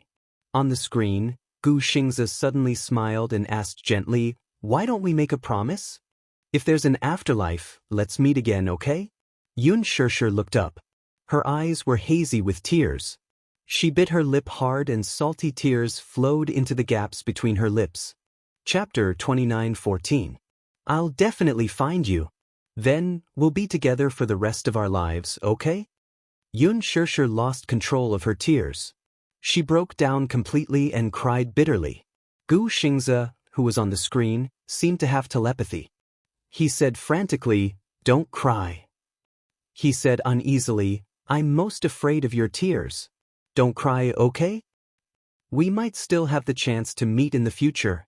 After a few years, I'll have let go of this relationship. Maybe I'll appear in front of you with a new attitude. Actually, you don't have to be sad. I didn't know how to fight for it. Since I was young, I've never experienced what kinship and love are. I don't have any special feelings about marriage. At first, I didn't know if this hazy feeling I had for you was love or just a senior taking care of a junior. But later on, I realized that love can really be like a tornado, disrupting one's heartbeat. If I had known that this was love, I would have hugged you without hesitation. But it's all too late. Yun Shirshir covered her face and was sobbing uncontrollably. For the past few days, the dark and gloomy emotions that had accumulated in her chest seemed to have finally been released. Like a flash flood, it broke through the floodgates and became a disaster. No one knew that such an accident would happen. Moreover, no one knew that at this very moment, every word that he said to her, which seemed to be a casual farewell, was piercing her heart. Mu Yaja stood quietly beside the television and leaned against the wall. His handsome eyebrows were slightly furrowed as he watched everything quietly. He didn't stop her from crying. She had suppressed her emotions for so long. She needed to release them after all. But no one could make her release her emotions. Besides Gu Xingze, there was no one else. He was the one who was troubling her. In order to cure her, Mu Yaja could only think of this way. Mu Yaja glanced at the man on the screen. It was Gu Xingze's thin figure sitting in front of the camera. His face looked a little pale. Perhaps it was because of the damage to his body that made it difficult for him to maintain his best condition in front of her. He looked extremely weak. There was a thick shadow on his eyelids. Before he decided to leave the entertainment industry, he recorded this video as his final farewell to her. If this accident had not happened, he would probably be in a foreign country right now, and this video would be his last gift to her, given to her by Qin Zhou. However, who would have thought that the final farewell would be a final farewell? Yun Shishir cried like a child in despair. Gu Xingzi's voice was as light as a feather. Thank you for appearing in my life, Shishir. For 2 whole days, Yun Shishir stayed in front of the TV, watching Gu Xingzi's last video over and over again as if she had lost her soul. She didn't get tired of listening to it over and over again. She wanted to hear more of his voice. She missed him so much that she fell ill. She had so many things to say to him, but he couldn't hear her anymore. Her emotions were running rampant, and no one could cure her. She hugged the memory disk and listened to Gu Xingzi's voice, as if she didn't know what fatigue was. Chapter 29:15. Gong Jie and Mu Yazhe took turns to watch over her. Every night, Gong Jie and Mu Yazhe would coax her again and again before she would obediently return to bed to rest. However, she still could not bear to turn off the television. She was afraid that if she turned it off, she would never hear his voice again. She knew that whether it was guilt or longing, it was time to let go. He was gone and no longer existed. These videos were also fake. They didn't exist. Gu Xingzi was no longer there. However, every time she woke up and heard his voice, she would feel at ease. Everything seemed to have been bewitched. She still refused to eat. She would only occasionally drink some water and eat some fruits, even if it was just a little. Compared to her previous zombie-like state, everyone felt gratified and satisfied. At least, she was willing to try to eat. However, Yu was extremely worried. How long would this mental state last? Xiao Shui also came to the hospital to visit her once. Gong Jie did not let her in to disturb her, so she could only stand at the door and watch her from afar. Yun Shishir's mental state was not good. Therefore, not many people knew that she was hospitalized. Mu Yazhe protected her very well. He did not let anyone disturb her, nor did he let anyone disturb her recuperation. Xiao Shui was her best friend. When she heard the news, she insisted on coming over to take a look. However, when she stood at the door and saw her in a daze in front of the television from afar, her heart ached so much that tears streamed down her face. How did she become like this? Xiao Shui was extremely heartbroken. Has she been refusing to eat? Yu nodded painfully. Mommy has been refusing to eat. She can only rely on the nutrient solution to maintain her energy. Xiao Shui gritted her teeth. She was extremely upset. Gong Jie stood at the balcony, feeling extremely depressed. He turned around and glanced at Yun Shishir. He sighed heavily. Looking at her haggard appearance, Gong Jie's heart was about to bleed. At this moment, the doctors suddenly came into the ward. When Mu Yazhe saw him, he stood up and walked towards him. What's the situation? Mr. Mu, why don't you take your wife for a detailed prenatal checkup? His sudden words reminded Mu Yazhe that it was time for a prenatal checkup. He returned to the ward, held Yun Shishir's shoulder, and asked gently, Shishir, I'll take you for a checkup, okay? It's been so long. I wonder how the little fellow is doing. The doctor said that we have to do regular checkups.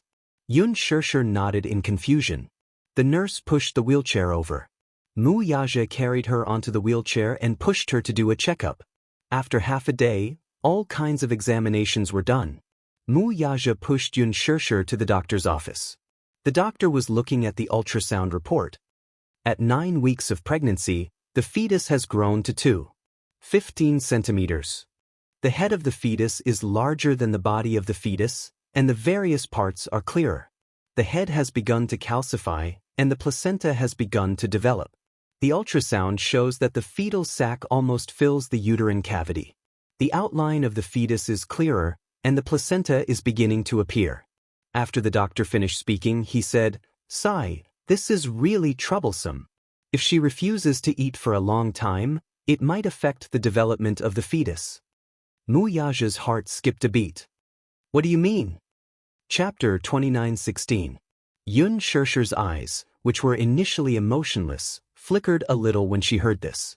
Her eyes finally regained some focus. How's the little guy now? The little guy is very strong and there's nothing unusual. However, if this goes on, it will definitely have many adverse effects on her body and the child. The doctor paused for a moment and said, even if the child survives in the mother's body, its innate resistance will be weaker after birth. If the mother's mood changes drastically during pregnancy, it will easily cause the child's personality to become sensitive. But I'm worried that if this goes on, the fetus will stop developing and might even have a miscarriage. Miscarriage? Mu Yaja's expression was tense. Isn't there a nutrient solution? This doesn't constitute sufficient nutrition at all. Moreover, emotional fluctuations are also a huge factor. The doctor placed the beeskin film on the backlight. He pointed at a very small ball in the film and said to him, "This is the fetus. It's developing normally and is very strong. A normal little guy won't be able to last until this time." Mu Yaja stared at the small ball and pursed his lips. His eyes couldn't help but redden. That was his child. Who knew? It might be a beautiful little princess. He had always wanted to have a daughter with her. However, now that this child had fallen from the sky, he felt that this was probably the most beautiful gift that God had given him.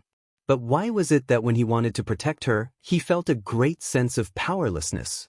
Mu Yaja suddenly turned around and leaned over slightly. He held her shoulders and asked carefully, "Shirshir, did you hear that? Did you hear that? If you don't eat properly and don't rest normally, and keep torturing yourself like this, the child will die sooner or later." Yun Shirshir suddenly widened her eyes and her pupils contracted violently. She looked at him but could only see a barren land. "The child, the little guy in your stomach, 9 weeks, she's still so small. Still so small. She's been developing strongly." His heart ached as he pulled her into his embrace. Over the past few days, he had been suffering as well. For her, and even more for the child in her stomach, how could he not be on tenterhooks? At every moment he was in fear. Enough.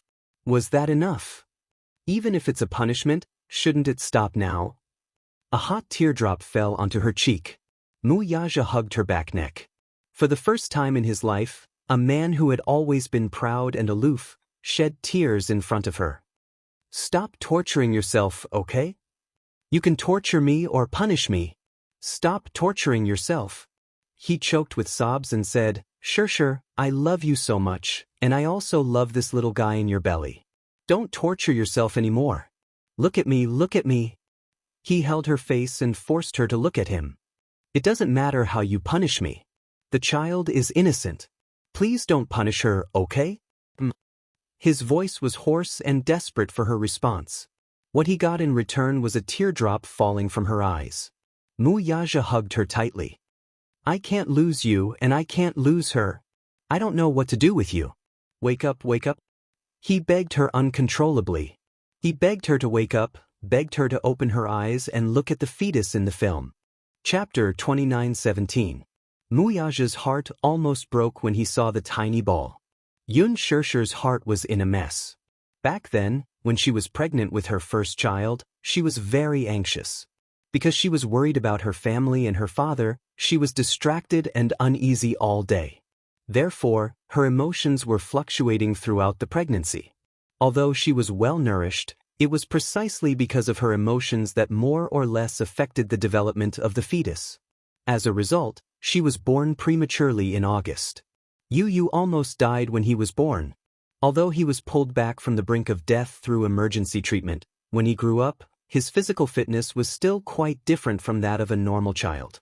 He was weak and sickly, and he had a sensitive personality. She owed him a lot. However, this child came too suddenly. She was caught off guard and was unprepared. Mu Yaja carried her back to the ward. Xiao Shui had already left. Gong Jie immediately rushed over and asked, "How's the situation?" Mu Yaja did not speak. He only quietly carried her to the bed, pulled the blanket over her, and sat silently by the side. Gong Jie frowned and looked at him, then at Yun Shirshir, who was on the bed, and clenched his fists tightly. At this moment, Yun Shirshir suddenly sat up on the bed. the rustling sound startled them. Mu Yaja and Gong Jie were shocked and turned to look at her. They saw her sitting on the bed and leaning gently against the back of the bed.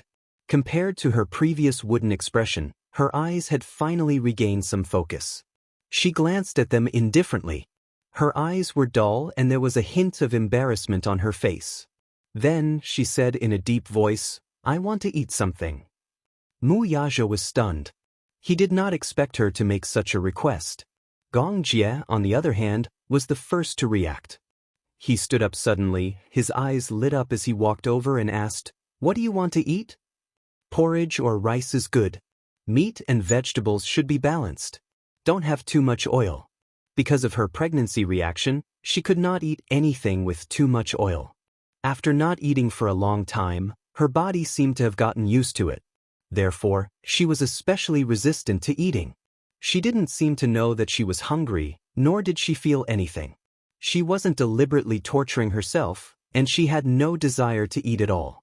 However, on the way back from the doctor's office, the image of the developing fetus on the ultrasound film flashed through her mind repeatedly when she was pregnant with Yu and Xiao Yichen a few years ago.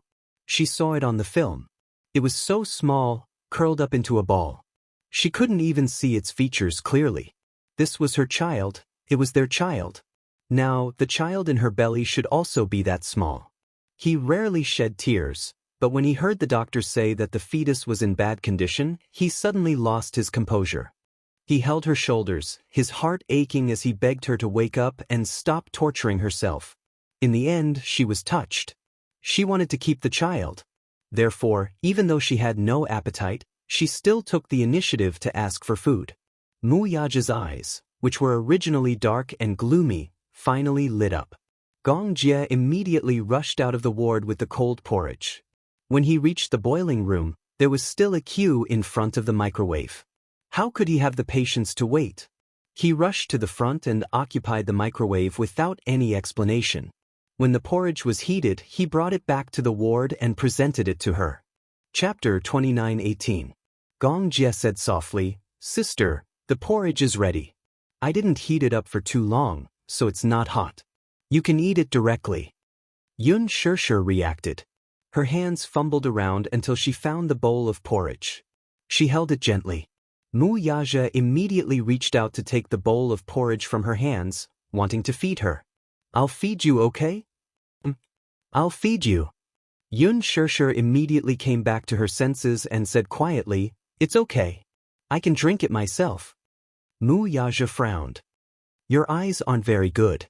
Yun Shishir smiled slightly and immediately said, "I'm not as weak as you think. I just can't see clearly. I can still recognize things that are closer to me." With that said, she held the bowl with one hand and the spoon with the other. She scooped up a mouthful of porridge and brought it to her mouth. She blew on it gently before taking a bite. It wasn't hot, but it was very warm. However, she didn't have much of an appetite. In fact, she was still repulsed by food. But at the thought of the child in her stomach, she resisted the discomfort and took another big bite.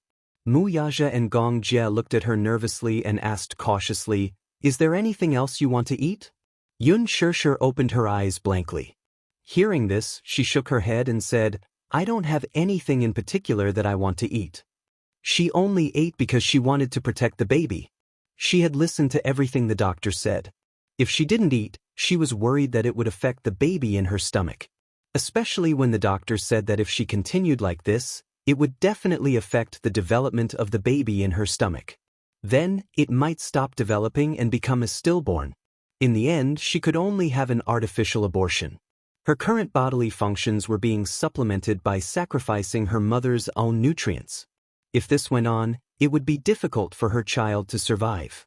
Hearing this, her heart seemed to clench fiercely in an instant. She had been in a daze earlier and hadn't cared about the child in her stomach. But now that she heard that the child in her stomach was in danger, she immediately regained her senses. She couldn't let herself go anymore. At that moment, she seemed to recall Yu Yu's appearance when he was born.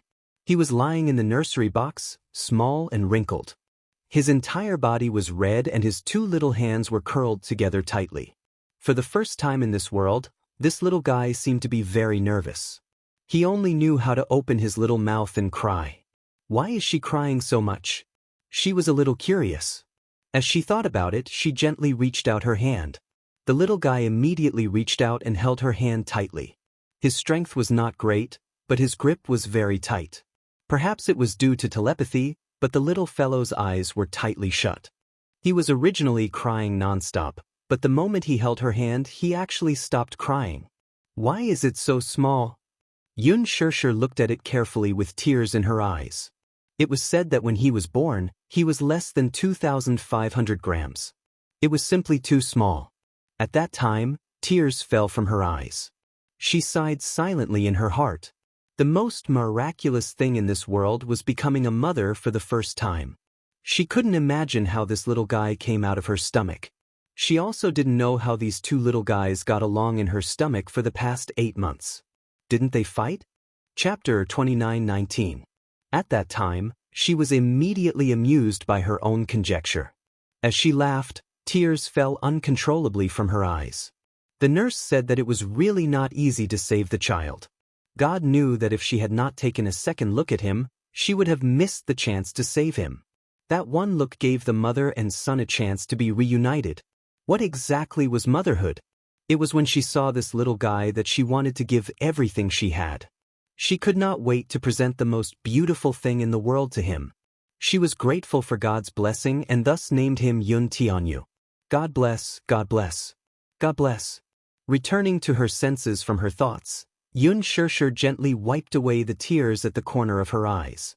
She gritted her teeth and drank a mouthful of porridge. It was dull and tasteless. It was like chewing wax. She even had an inexplicable feeling of nausea. Mu Yaja prepared some side dishes for her. He gently said, "Take your time, don't eat so quickly. You haven't eaten for so long. If you eat too quickly, it will hurt your stomach." Okay. Yun Shirshir lowered her head as she ate the porridge. Her other hand was tightly clenched. "I'm sorry," she swallowed the food in her mouth and mumbled softly, "Previously, I made you guys worry. From now on, I'll eat properly." Mu Yaja was stunned. His lips could not help but curve into a gratified smile. Gong Jia looked at her with great relief. His tightly clenched heart finally relaxed slightly. Yun Shirshir suddenly smiled and choked out, "I'll be fine." Motherhood was really a magical thing. Yun Shirshir began to eat properly and sleep well. At night, she went to bed very early. In the morning, she would even leave the ward to take a walk in the hospital's back garden, accompanied by Mu Yaja and Gong Jia. It had been too long since she left the bed to walk properly. The doctor said that lying in bed for a long time was not a good thing for the fetus. She also needed to move around properly. Every morning, before going to work, Mu Yaja would accompany her for a half-hour stroll. After that, he would settle her down and watch her finish her breakfast before going to the company with peace of mind. Every afternoon, he would try his best to arrange everything. At 3 o'clock, he would get off work early and come to the hospital to accompany her. Gong Jie, on the other hand, pushed aside all the matters in his hands and handed them over to others to handle. He stayed by her side to accompany her. He had always been an impatient person, but he had always been unconditionally patient with her. Yun Shirshir's mental state also gradually improved. Yu Yu and Xiao Yichen were also very obedient and took good care of themselves. After school, they would come to the hospital and accompany her while doing their homework. Yu Yu's homework was usually done in school. Xiao Yichen, on the other hand, had to look at a pile of homework every day and suffered greatly for half a day. Every time this happened, Yu Yu and Gong Jie would accompany Yun Shirshir for a walk, leaving Xiao Yichen alone in the ward to break down. Gong Jie was especially excited that she was pregnant. She didn't know what was going on, but this whole family seemed to have a lot of expectations for the little guy in her belly. "It'll be great if it's a girl." Gong Jie also liked girls. He imagined that if she gave birth to a little princess, he would definitely dote on this niece to the bone. Chapter 29:20. The girl would definitely be very adorable, right? When the time came, he would definitely buy her many pink princess dresses. In order to take good care of her, Gong Jie even went out of his way to learn a lot about pregnancy. You even mocked him for this. Imagine a person who was almost one. 9 meters tall, reading books about pregnancy for a few hours every day. When Mu Yaja discovered him secretly reading such books, the father and son reacted the same way and even mocked him mercilessly. Gong Jie was indignant. "What do you know? I'm reading these books so that I can take better care of pregnant women." Mu Yaja did not think much of it. However, he did not read the books for nothing. Mu Yaja saw that the books seemed to be useful to him. At the very least, he had learned a lot about pregnancy. Hence, he also secretly bought a few books and read them. Later on, Gong Jie found out that he was also secretly learning about pregnancy and even mocked him mercilessly. When the two men were not busy with their careers, when Yun Shishir was resting, they would each hold a book about pregnancy and read it with relish. Taking care of a pregnant woman was not an easy task. There was a period of time when her pregnancy symptoms were especially severe. She was especially sleepy during the day and would often fall asleep not long after she finished eating. She would often be startled awake by retching. She would hold onto the trash can and retch for a long time, but nothing would come out. At night, she would suffer from insomnia. Then, in the middle of the night, she would have a craving for something to eat. Sometimes it would be apples, sometimes it would be sour plums, biscuits, bread. Hence, whenever this happened, the two men Mu Yaja and Gong Jie, with sleepy eyes, would go to the streets to look for food for her. Pregnant women seem to have a special liking for sour fruits. When she was pregnant with Yu Yu and Xiao Yichen, the Mu family had specially assigned people to take care of them. From the beginning, everything was done properly. Hence, her pregnancy symptoms did not seem to be particularly obvious. However, when she was pregnant with her second child, her pregnancy symptoms were especially severe. One night, she had a craving for cherries. Mu Yaja spent more than 2 hours driving and almost flipping through half of the city before he finally found a 24-hour fresh produce supermarket and bought the cherries she wanted to eat. When she came back with the cherries, Mu Yaja washed them for her and brought them to her. Yun Shishir was extremely touched. After calming down to nurture the fetus, the days passed by very leisurely. She didn't have to think about acting every day and night like before. After she calmed down, she could sleep soundly every day until she woke up naturally. After waking up, she would eat breakfast and take a stroll in the back garden. When she felt bored in the ward, Gong Jie would silently watch over her. Sometimes she would turn on the TV. Even if she couldn't see clearly, she could still hear the sound from the TV. She no longer felt so lonely. Gu Xingzi's death was quickly suppressed by Qin Zhou through various channels. At this time, Qin Zhou's true methods were revealed. During the memorial service, Yun Shishir and Gu Xingzi's fans got into an argument. After that, nothing else happened. After that, there was no news at all. Chapter 29-21. It was actually very easy to suppress a hot topic. The reason why many news articles were so popular was because the media kept chasing them and paying attention to them. For example, Gu Xingzi's memorial service was covered all over the internet, so naturally, it was very popular. When all the media stopped paying attention to this matter, the popularity would die down very quickly. Other than Gu Xingzi's hardcore fans, the public's interest in this matter was limited. If the media did not report it, it would naturally be forgotten very quickly. Qin Zhou felt that the best way to respect Xingzi was to give him some peace and quiet. After spending a lot of money to bribe various media outlets, all the first-tier media outlets seemed to have collectively lost their memories and finally stopped paying attention to this matter. Soon, the entertainment industry returned to peace and quiet. The media no longer paid attention to this matter. Although there were still many fans who were extremely persistent, it was difficult to stir up a storm. On the internet, the popularity of Gu Xingzi continued to fade. On the television, all the programs and advertisements related to him were immediately taken down.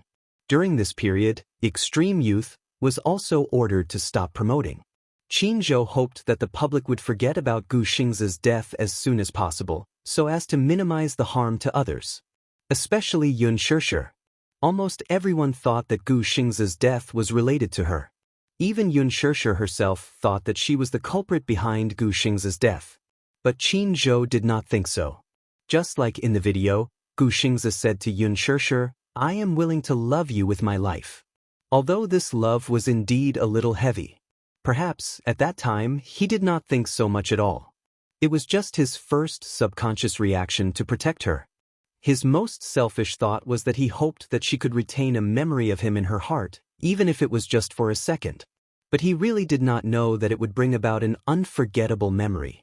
He did not want to. Lethal Beauty was nearing its finale. Qin Yuyan's ending caused a lot of sighs from the audience. The role of Qin Yuyan was perfectly interpreted by Yun Shirshir. Even Gu Xiaoyang couldn't imagine that a newbie could understand the role so well and perform it with such superb acting skills. In the entire series, she was probably the most tragic character, but also the most realistic one. Qin Changle, the female lead played by Lin Ji, had a clear distinction between love and hate. Although she had all the characteristics of a female lead in a period drama, the character of Qin Yuyan portrayed the selfishness of human nature to the extreme. Becoming a demon for love, becoming a fool for love. She had changed from an innocent and harmless young girl to someone who, for the sake of love, had disregarded her own safety and schemed against everything. In the end, she had ended up in a miserable state. Before she died, she cried to the male lead played by Hua Jin, "Do you know that for you, I did everything I could to design this world for you? But in the end, I realized that the biggest mistake I made was, I fell in love with you. You hate my viciousness, but how could I not hate your heartlessness? But there was no other way. There was no other way. Who asked me to do everything just to get a glance from you, even if it was just a glance?" His hoarse cries caused countless audience members to shed tears. A pitiful and hateful character. But more realistic. The selfishness of love and hate was portrayed to the extreme by Yun Shirshir. Chapter 29-22. Yun Shirshir's acting skills were enthusiastically recognized by the audience. The image she created was too vivid, leaving a deep impression in people's minds.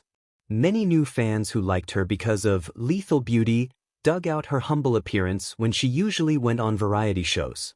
Her gentle and unpretentious personality, as well as her occasionally funny side, made the fans even more fond of this actress with superb acting skills.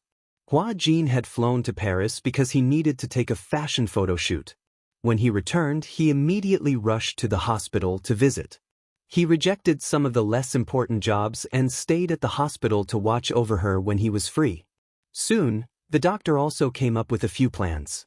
Mu Yaja and Yun Shirshir came from the hospital to protect the fetus, so the doctor came up with two plans for her. One is to do a cornea transplant first.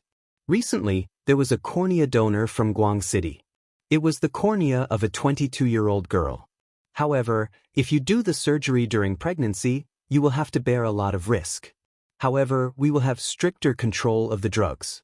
However, we can't completely rule out any adverse effects on the fetus. However, there's a risk. Mu Yaja and Yun Shirshir looked at each other. The doctor looked at their expressions and knew that they could not accept this plan. Thus, he said, the second plan is to give up on this donor and wait until after the delivery. After the birth, when the vitality is restored, we can look for a suitable donor. However, this cycle is very long. With the continuous deterioration of her eyesight, it might cause a lot of trouble in her life. After all, if a person who had always been healthy lost their eyesight overnight, their life would be bound and it would be difficult for them to return to the normal track. And a cornea donor was something that could only be found by chance. It was luck and opportunity to meet one. If they missed it, they might have to wait for a few more years. In these few years, there would be too many variables. Mu Yaja frowned and said worriedly, "We were going to hold a wedding. Will this situation affect the wedding?" The doctor said sincerely, "My suggestion is not to rush to hold the wedding." When Yun Shirshir heard this, her expression suddenly became a little lonely. The wedding that she had been looking forward to was going to be delayed indefinitely because of this matter. She pursed her lips in grievance, looking extremely lonely.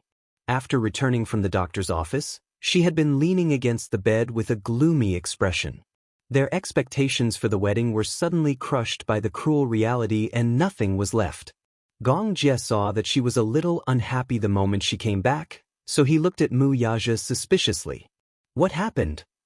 "The wedding may have to be postponed," Mu Yaja said as he walked to the bed and sat down. He looked at her and asked, Are you unhappy?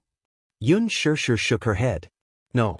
However, even though he said that he didn't, the loneliness in his eyes was so obvious that it was about to burst out. You're saying that you don't, but it's obvious that you're sulking. Mu Yaja suddenly reached out and pulled her into his embrace. He rested his chin on her forehead and said gently, "Don't be afraid. I'll definitely give you the wedding I owe you." Yun Shirshir was slightly stunned. Chapter 29-23. You may say that you don't, but it's obvious that you're sulking. Mu Yaja suddenly reached out and pulled her into his embrace. He gently rested his chin on her forehead and said gently, "Don't be afraid. I'll definitely give you the wedding I owe you." Yun Shirshir was slightly stunned.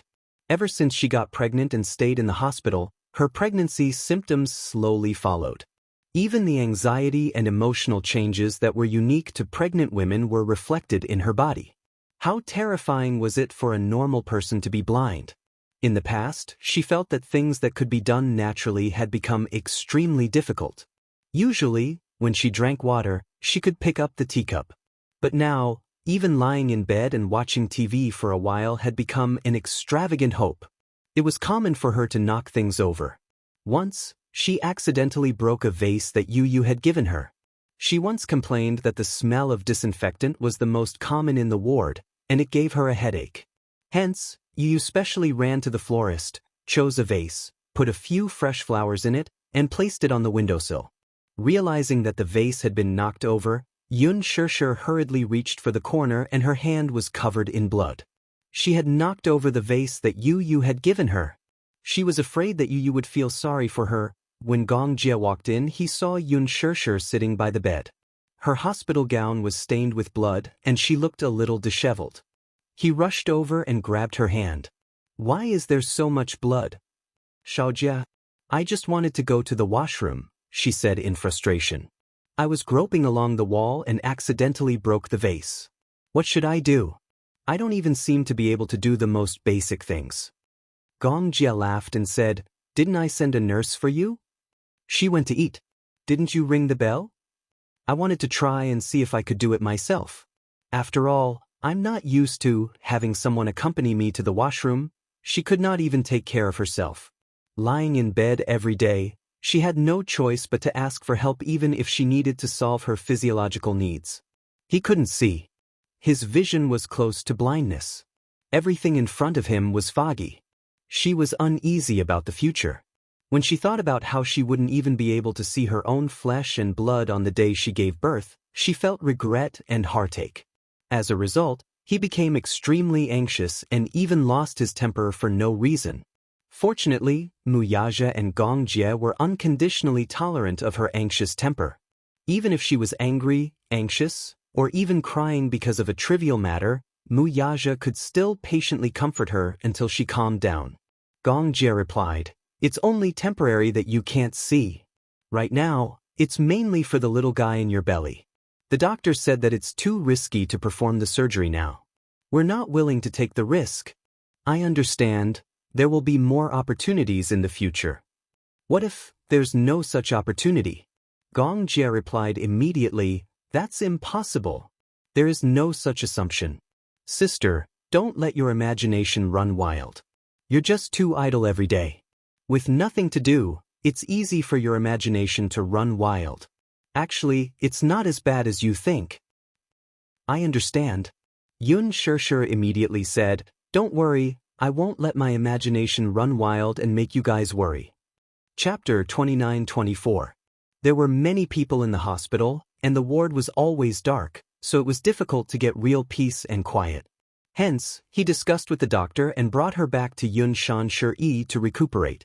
Yun Shanshi was an excellent place with good feng shui and was very conducive to recuperation. It was originally built as a resort. After Yun Shirshir was brought back to Yun Shanshi, Gong Jie was finally relieved and decided to return to Hurricane. He had a lot of work on hand that was waiting for him to rush back to deal with. He was worried that his father would become suspicious if he stayed any longer.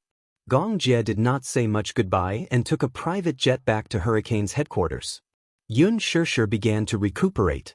Of course, although she had more free time, she still found some things to do.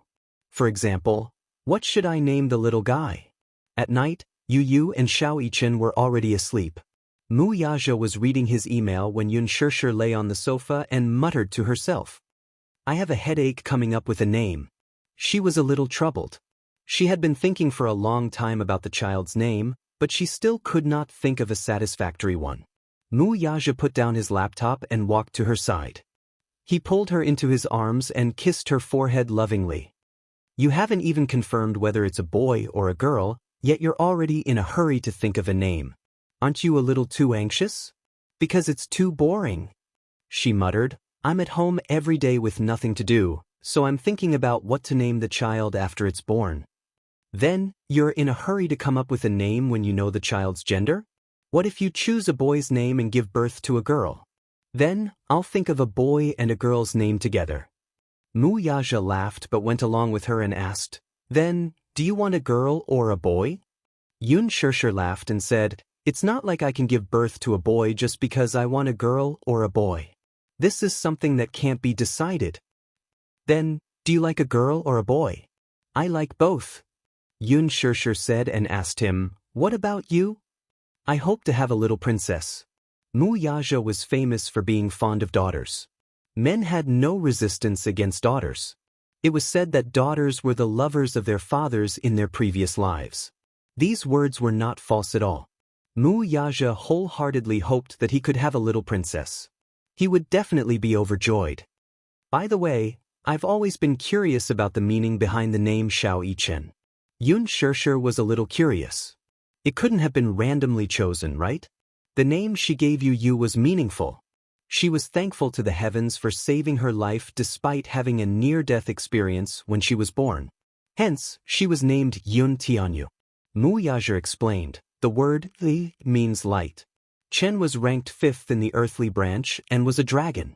Put together, it means a handsome and beautiful person, rational and full of wisdom, a life of elegance, auspiciousness, success and honor. Yun Shirshir was stunned when she heard that. She smiled and teased, Are you really majoring in finance? You seem to know a lot about these things. I did my homework when I came up with a name. You came up with this name? She was a little surprised. Grandpa wanted to come up with it himself, but I wasn't satisfied. Then, what should I name the little guy in my stomach? Chapter 29-25. I've thought of many names, but I don't know what to choose. The art of naming a person was very profound. In this aspect, Yun Shirshir was very picky. A name was not just a simple symbol. She believed in this art. First of all, the name had to be pleasing to the ear and pleasant to the ear. A name that was unpleasant to the ear, no matter how meaningful it was, would not be liked. She also had to pay attention to the homophony. For example, Du Ziding and Yuling had good meanings, but the homophony made people not know whether to laugh or cry. There couldn't be too many strokes, or it would be troublesome to write. She also had to refer to the zodiac and the 8 characters. The older generation also had to pay attention to the 5 elements of yin and yang. Which ones did you think of? He couldn't help but be curious and wanted to hear her results. If it's a boy, I thought of a few names. Yun Shirshir paused and said, Mu Tianyi, with the meaning of soaring in the sky and achieving great things. Mu Juanhao, with the meaning of a gentleman's heroic spirit. It doesn't sound good. He expressed his opinion. There's more. Yun Shirshir listed many more names. In fact, the names she came up with were not only meaningful, but also pleasant to the ear. However, Mu Yaja didn't like it. Have you thought of a girl's name? Yun Shirshir said matter-of-factly, Of course. Just Mu Jinghan, Mu Imu Yueyao, Yueyao. Mu Yaja suddenly interrupted her. Yun Shirshir raised her eyebrows in surprise and pouted. What's wrong with this name? He smiled. It's very pleasant to the ear. Hey, aren't you a little too biased? Yun Shirshir said with some disdain, You obviously like girls more, so why do girls' names sound pleasant to the ear?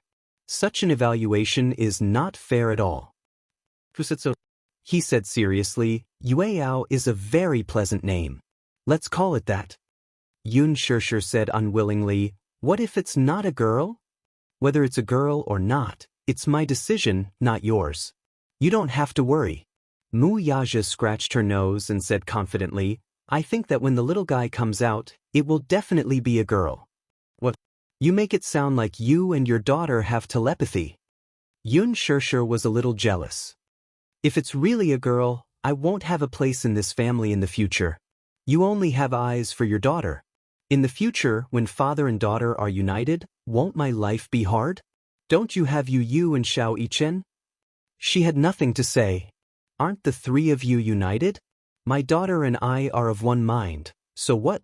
So you're not allowed to do that? His reasoning was one after another. Good. You're right. You're an old sow wearing a bra, one said after another. Yun Shirshir seemed to have learned this from somewhere. He didn't know whether to laugh or cry. He suddenly hugged her tightly and said solemnly, Don't worry. You'll always be the most important person in my heart. No one else can compare to you. That's what you're saying now. When our daughter is born, it'll be hard to say. She felt sweet inside, but her words were unforgiving. In the future, when we have a daughter, who knows where my status will be? Mu Yaja said, Really? Thousands and tens of thousands of daughters can't compare to you. Thousands and tens of thousands? You'll have to be able to raise thousands and tens of thousands. Why can't I afford to raise them? Are you doubting me?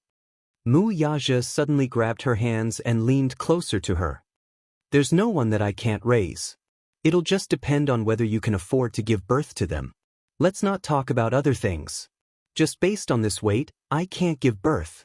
Even an old sow can't give birth to so many. Chapter 29-26. Why can't I afford to raise them? Are you doubting my ability? Mu Yaja suddenly grabbed her hand. Smiling deeply, he leaned closer to her and said suggestively, There's no one I can't afford to raise. Let's see if you can afford to give birth to them. I'm not a sow. I can't give birth to tens of thousands of them. Even an old sow can't give birth to that many. Yun Shirshir said angrily, It's enough for you to have 3 buffoons at home. She patted his hand and said exasperatedly, Stop fooling around. Let's think of names together. I've thought of so many names, but you haven't expressed your opinion yet. Didn't I express my opinion? With that, Mu Yaja lowered his head and moved closer to her abdomen. He held her belly, which had yet to bulge, and smiled. Yueyao, did you hear that? This is the name that Mommy gave you.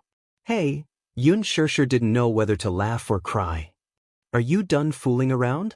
How do you know that it'll definitely be a daughter? Mu Yaja said solemnly, Do you believe that it'll definitely be a little princess? I don't believe it. Then let's bet. Mu Yaja looked confident. Smiling, he said, This is probably the telepathy between father and daughter. As he spoke, he looked lovingly at her lower abdomen. It was as if he could see the little fellow inside through her belly. Yueyao, isn't this name very nice? Daddy likes it too. Yueyao, you must be good in Mommy's stomach. Daddy loves you. Yun Shirshir couldn't see his face at this moment, but she could imagine that Mu Yaja's gaze was fixed on her stomach. His face must be filled with tenderness. His eyes narrowed, and his handsome brows arched gently. She remembered that he looked especially good when he smiled. His thin lips curved, outlining a gentle arc like water, with shallow smiling dimples. He rarely smiled, and it was only when he was facing her that he would reveal a rare smile. However, his smile seemed to be able to melt even the coldest ice and snow in the world in a single night. Yun Shirshir suddenly smiled contentedly. She felt that at this moment, she was surrounded by happiness. She was a little overwhelmed. Mu Yaja didn't notice the reaction on her face at all. Instead, he was focused on her stomach. After a while, he leaned forward and pressed his ear against her stomach, listening carefully. After a while, he started talking to himself in front of her stomach, as if he was communicating with the little fellow in her stomach. Yun Shirshir didn't know whether to laugh or cry. She held back her laughter and didn't want to disturb him. Mu Yaja suddenly raised his head and asked quizzically, Can she hear what I said? Are you stupid? Yun Shirshir couldn't help but say, It's useless to listen to it now. At this time, there's no fetal movement. Is that so? He furrowed his brows, looking disappointed. I thought she could hear me in her stomach. She can't hear you. The child can't even understand what people are saying, let alone a fetus that hasn't developed yet. Mu Yaja caressed her lower abdomen lovingly with a contented smile on his lips. His gaze never left her lower abdomen, as if there was a rare treasure hidden there. Wasn't it a rare treasure? He had even named it. He said gently, Yueyao, you must be good and don't be naughty. Develop well and grow well. Daddy will wait for you. Chapter 29-27. Yun Shirshir covered her mouth and snickered. I already said that she can't hear you now. What are you talking to yourself for? What if she can hear me? He raised his eyebrows disapprovingly and reiterated, there's telepathy between father and daughter. Okay, telepathy. She went along with him. Mu Yaja gently caressed her belly as he fantasized, if the daughter looks like you, what will she look like? Forgive his limited imagination. The face he imagined was either a miniature version of Yun Shirshir or a combination of Yu Yu and Xiao Yichen's faces. It was very out of place. When Yun Shirshir heard this, she said, I heard that daughters look more like their fathers. There's such a saying? Of course. Haven't you heard of it? Yun Shirshir said seriously, it said that sons look like their mothers, while daughters look like their fathers. Look, you look so much like me. It's also said that sons are closer to their mothers. Daughters, on the other hand, are closer to their fathers.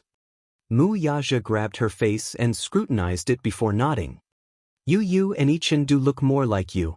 Their facial features are delicate, especially their eyes. After a pause, he said confidently, then my daughter will definitely be a beautiful girl when she grows up. Yun Shirshir laughed. Narcissist? Why are you so narcissistic?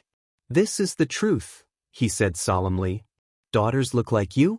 I can't imagine that. Yun Shirshir's mind went dark and she could not think of any image. Mu Yaja also fell into a fantasy. His imagination was also a little lacking. In his mind, a baby girl's face covered his features. No matter how he looked at it, it felt out of place. Suddenly, he was shocked by the face that he imagined. She should be very pretty. He felt a little guilty. He did not know what his daughter would look like if she inherited his looks. Yun Shirshir thought about it carefully and said casually, if it's a daughter, her eyes and nose will be like yours. She will be very beautiful. Actually. Yun Shirshir pondered for a moment and suddenly smiled with motherly gentleness. I also hope that the little guy in my stomach is a girl. You want a daughter too? Of course. Yun Shirshir said matter-of-factly, they say that daughters are sweet. Yu Yu and little Yichen will definitely feel aggrieved if they hear this. Mu Yaja's heart ached for the two little guys for a few seconds. If she's really my daughter, I'll definitely prepare a super big walk-in closet for her. Since she was young, I bought many beautiful princess dresses for her. Pink, white, black, and dressed her up like a little princess. However, Mu Yaja did not agree. What do you mean by dressing up? I, Mu Yaja's daughter, will be born a princess. Yun Shirshir's lips twitched. Yes, she will be born a princess. Your Majesty! It's the 10th week now. Mu Yaja ignored her and pulled her into his arms. He kissed her forehead gently and said expectantly, in 2 weeks, it will be 3 months. In 8 months, she will come into this world. I must prepare well to welcome her. Yun Shirshir asked curiously. He said seriously, it's time to prepare the nursery.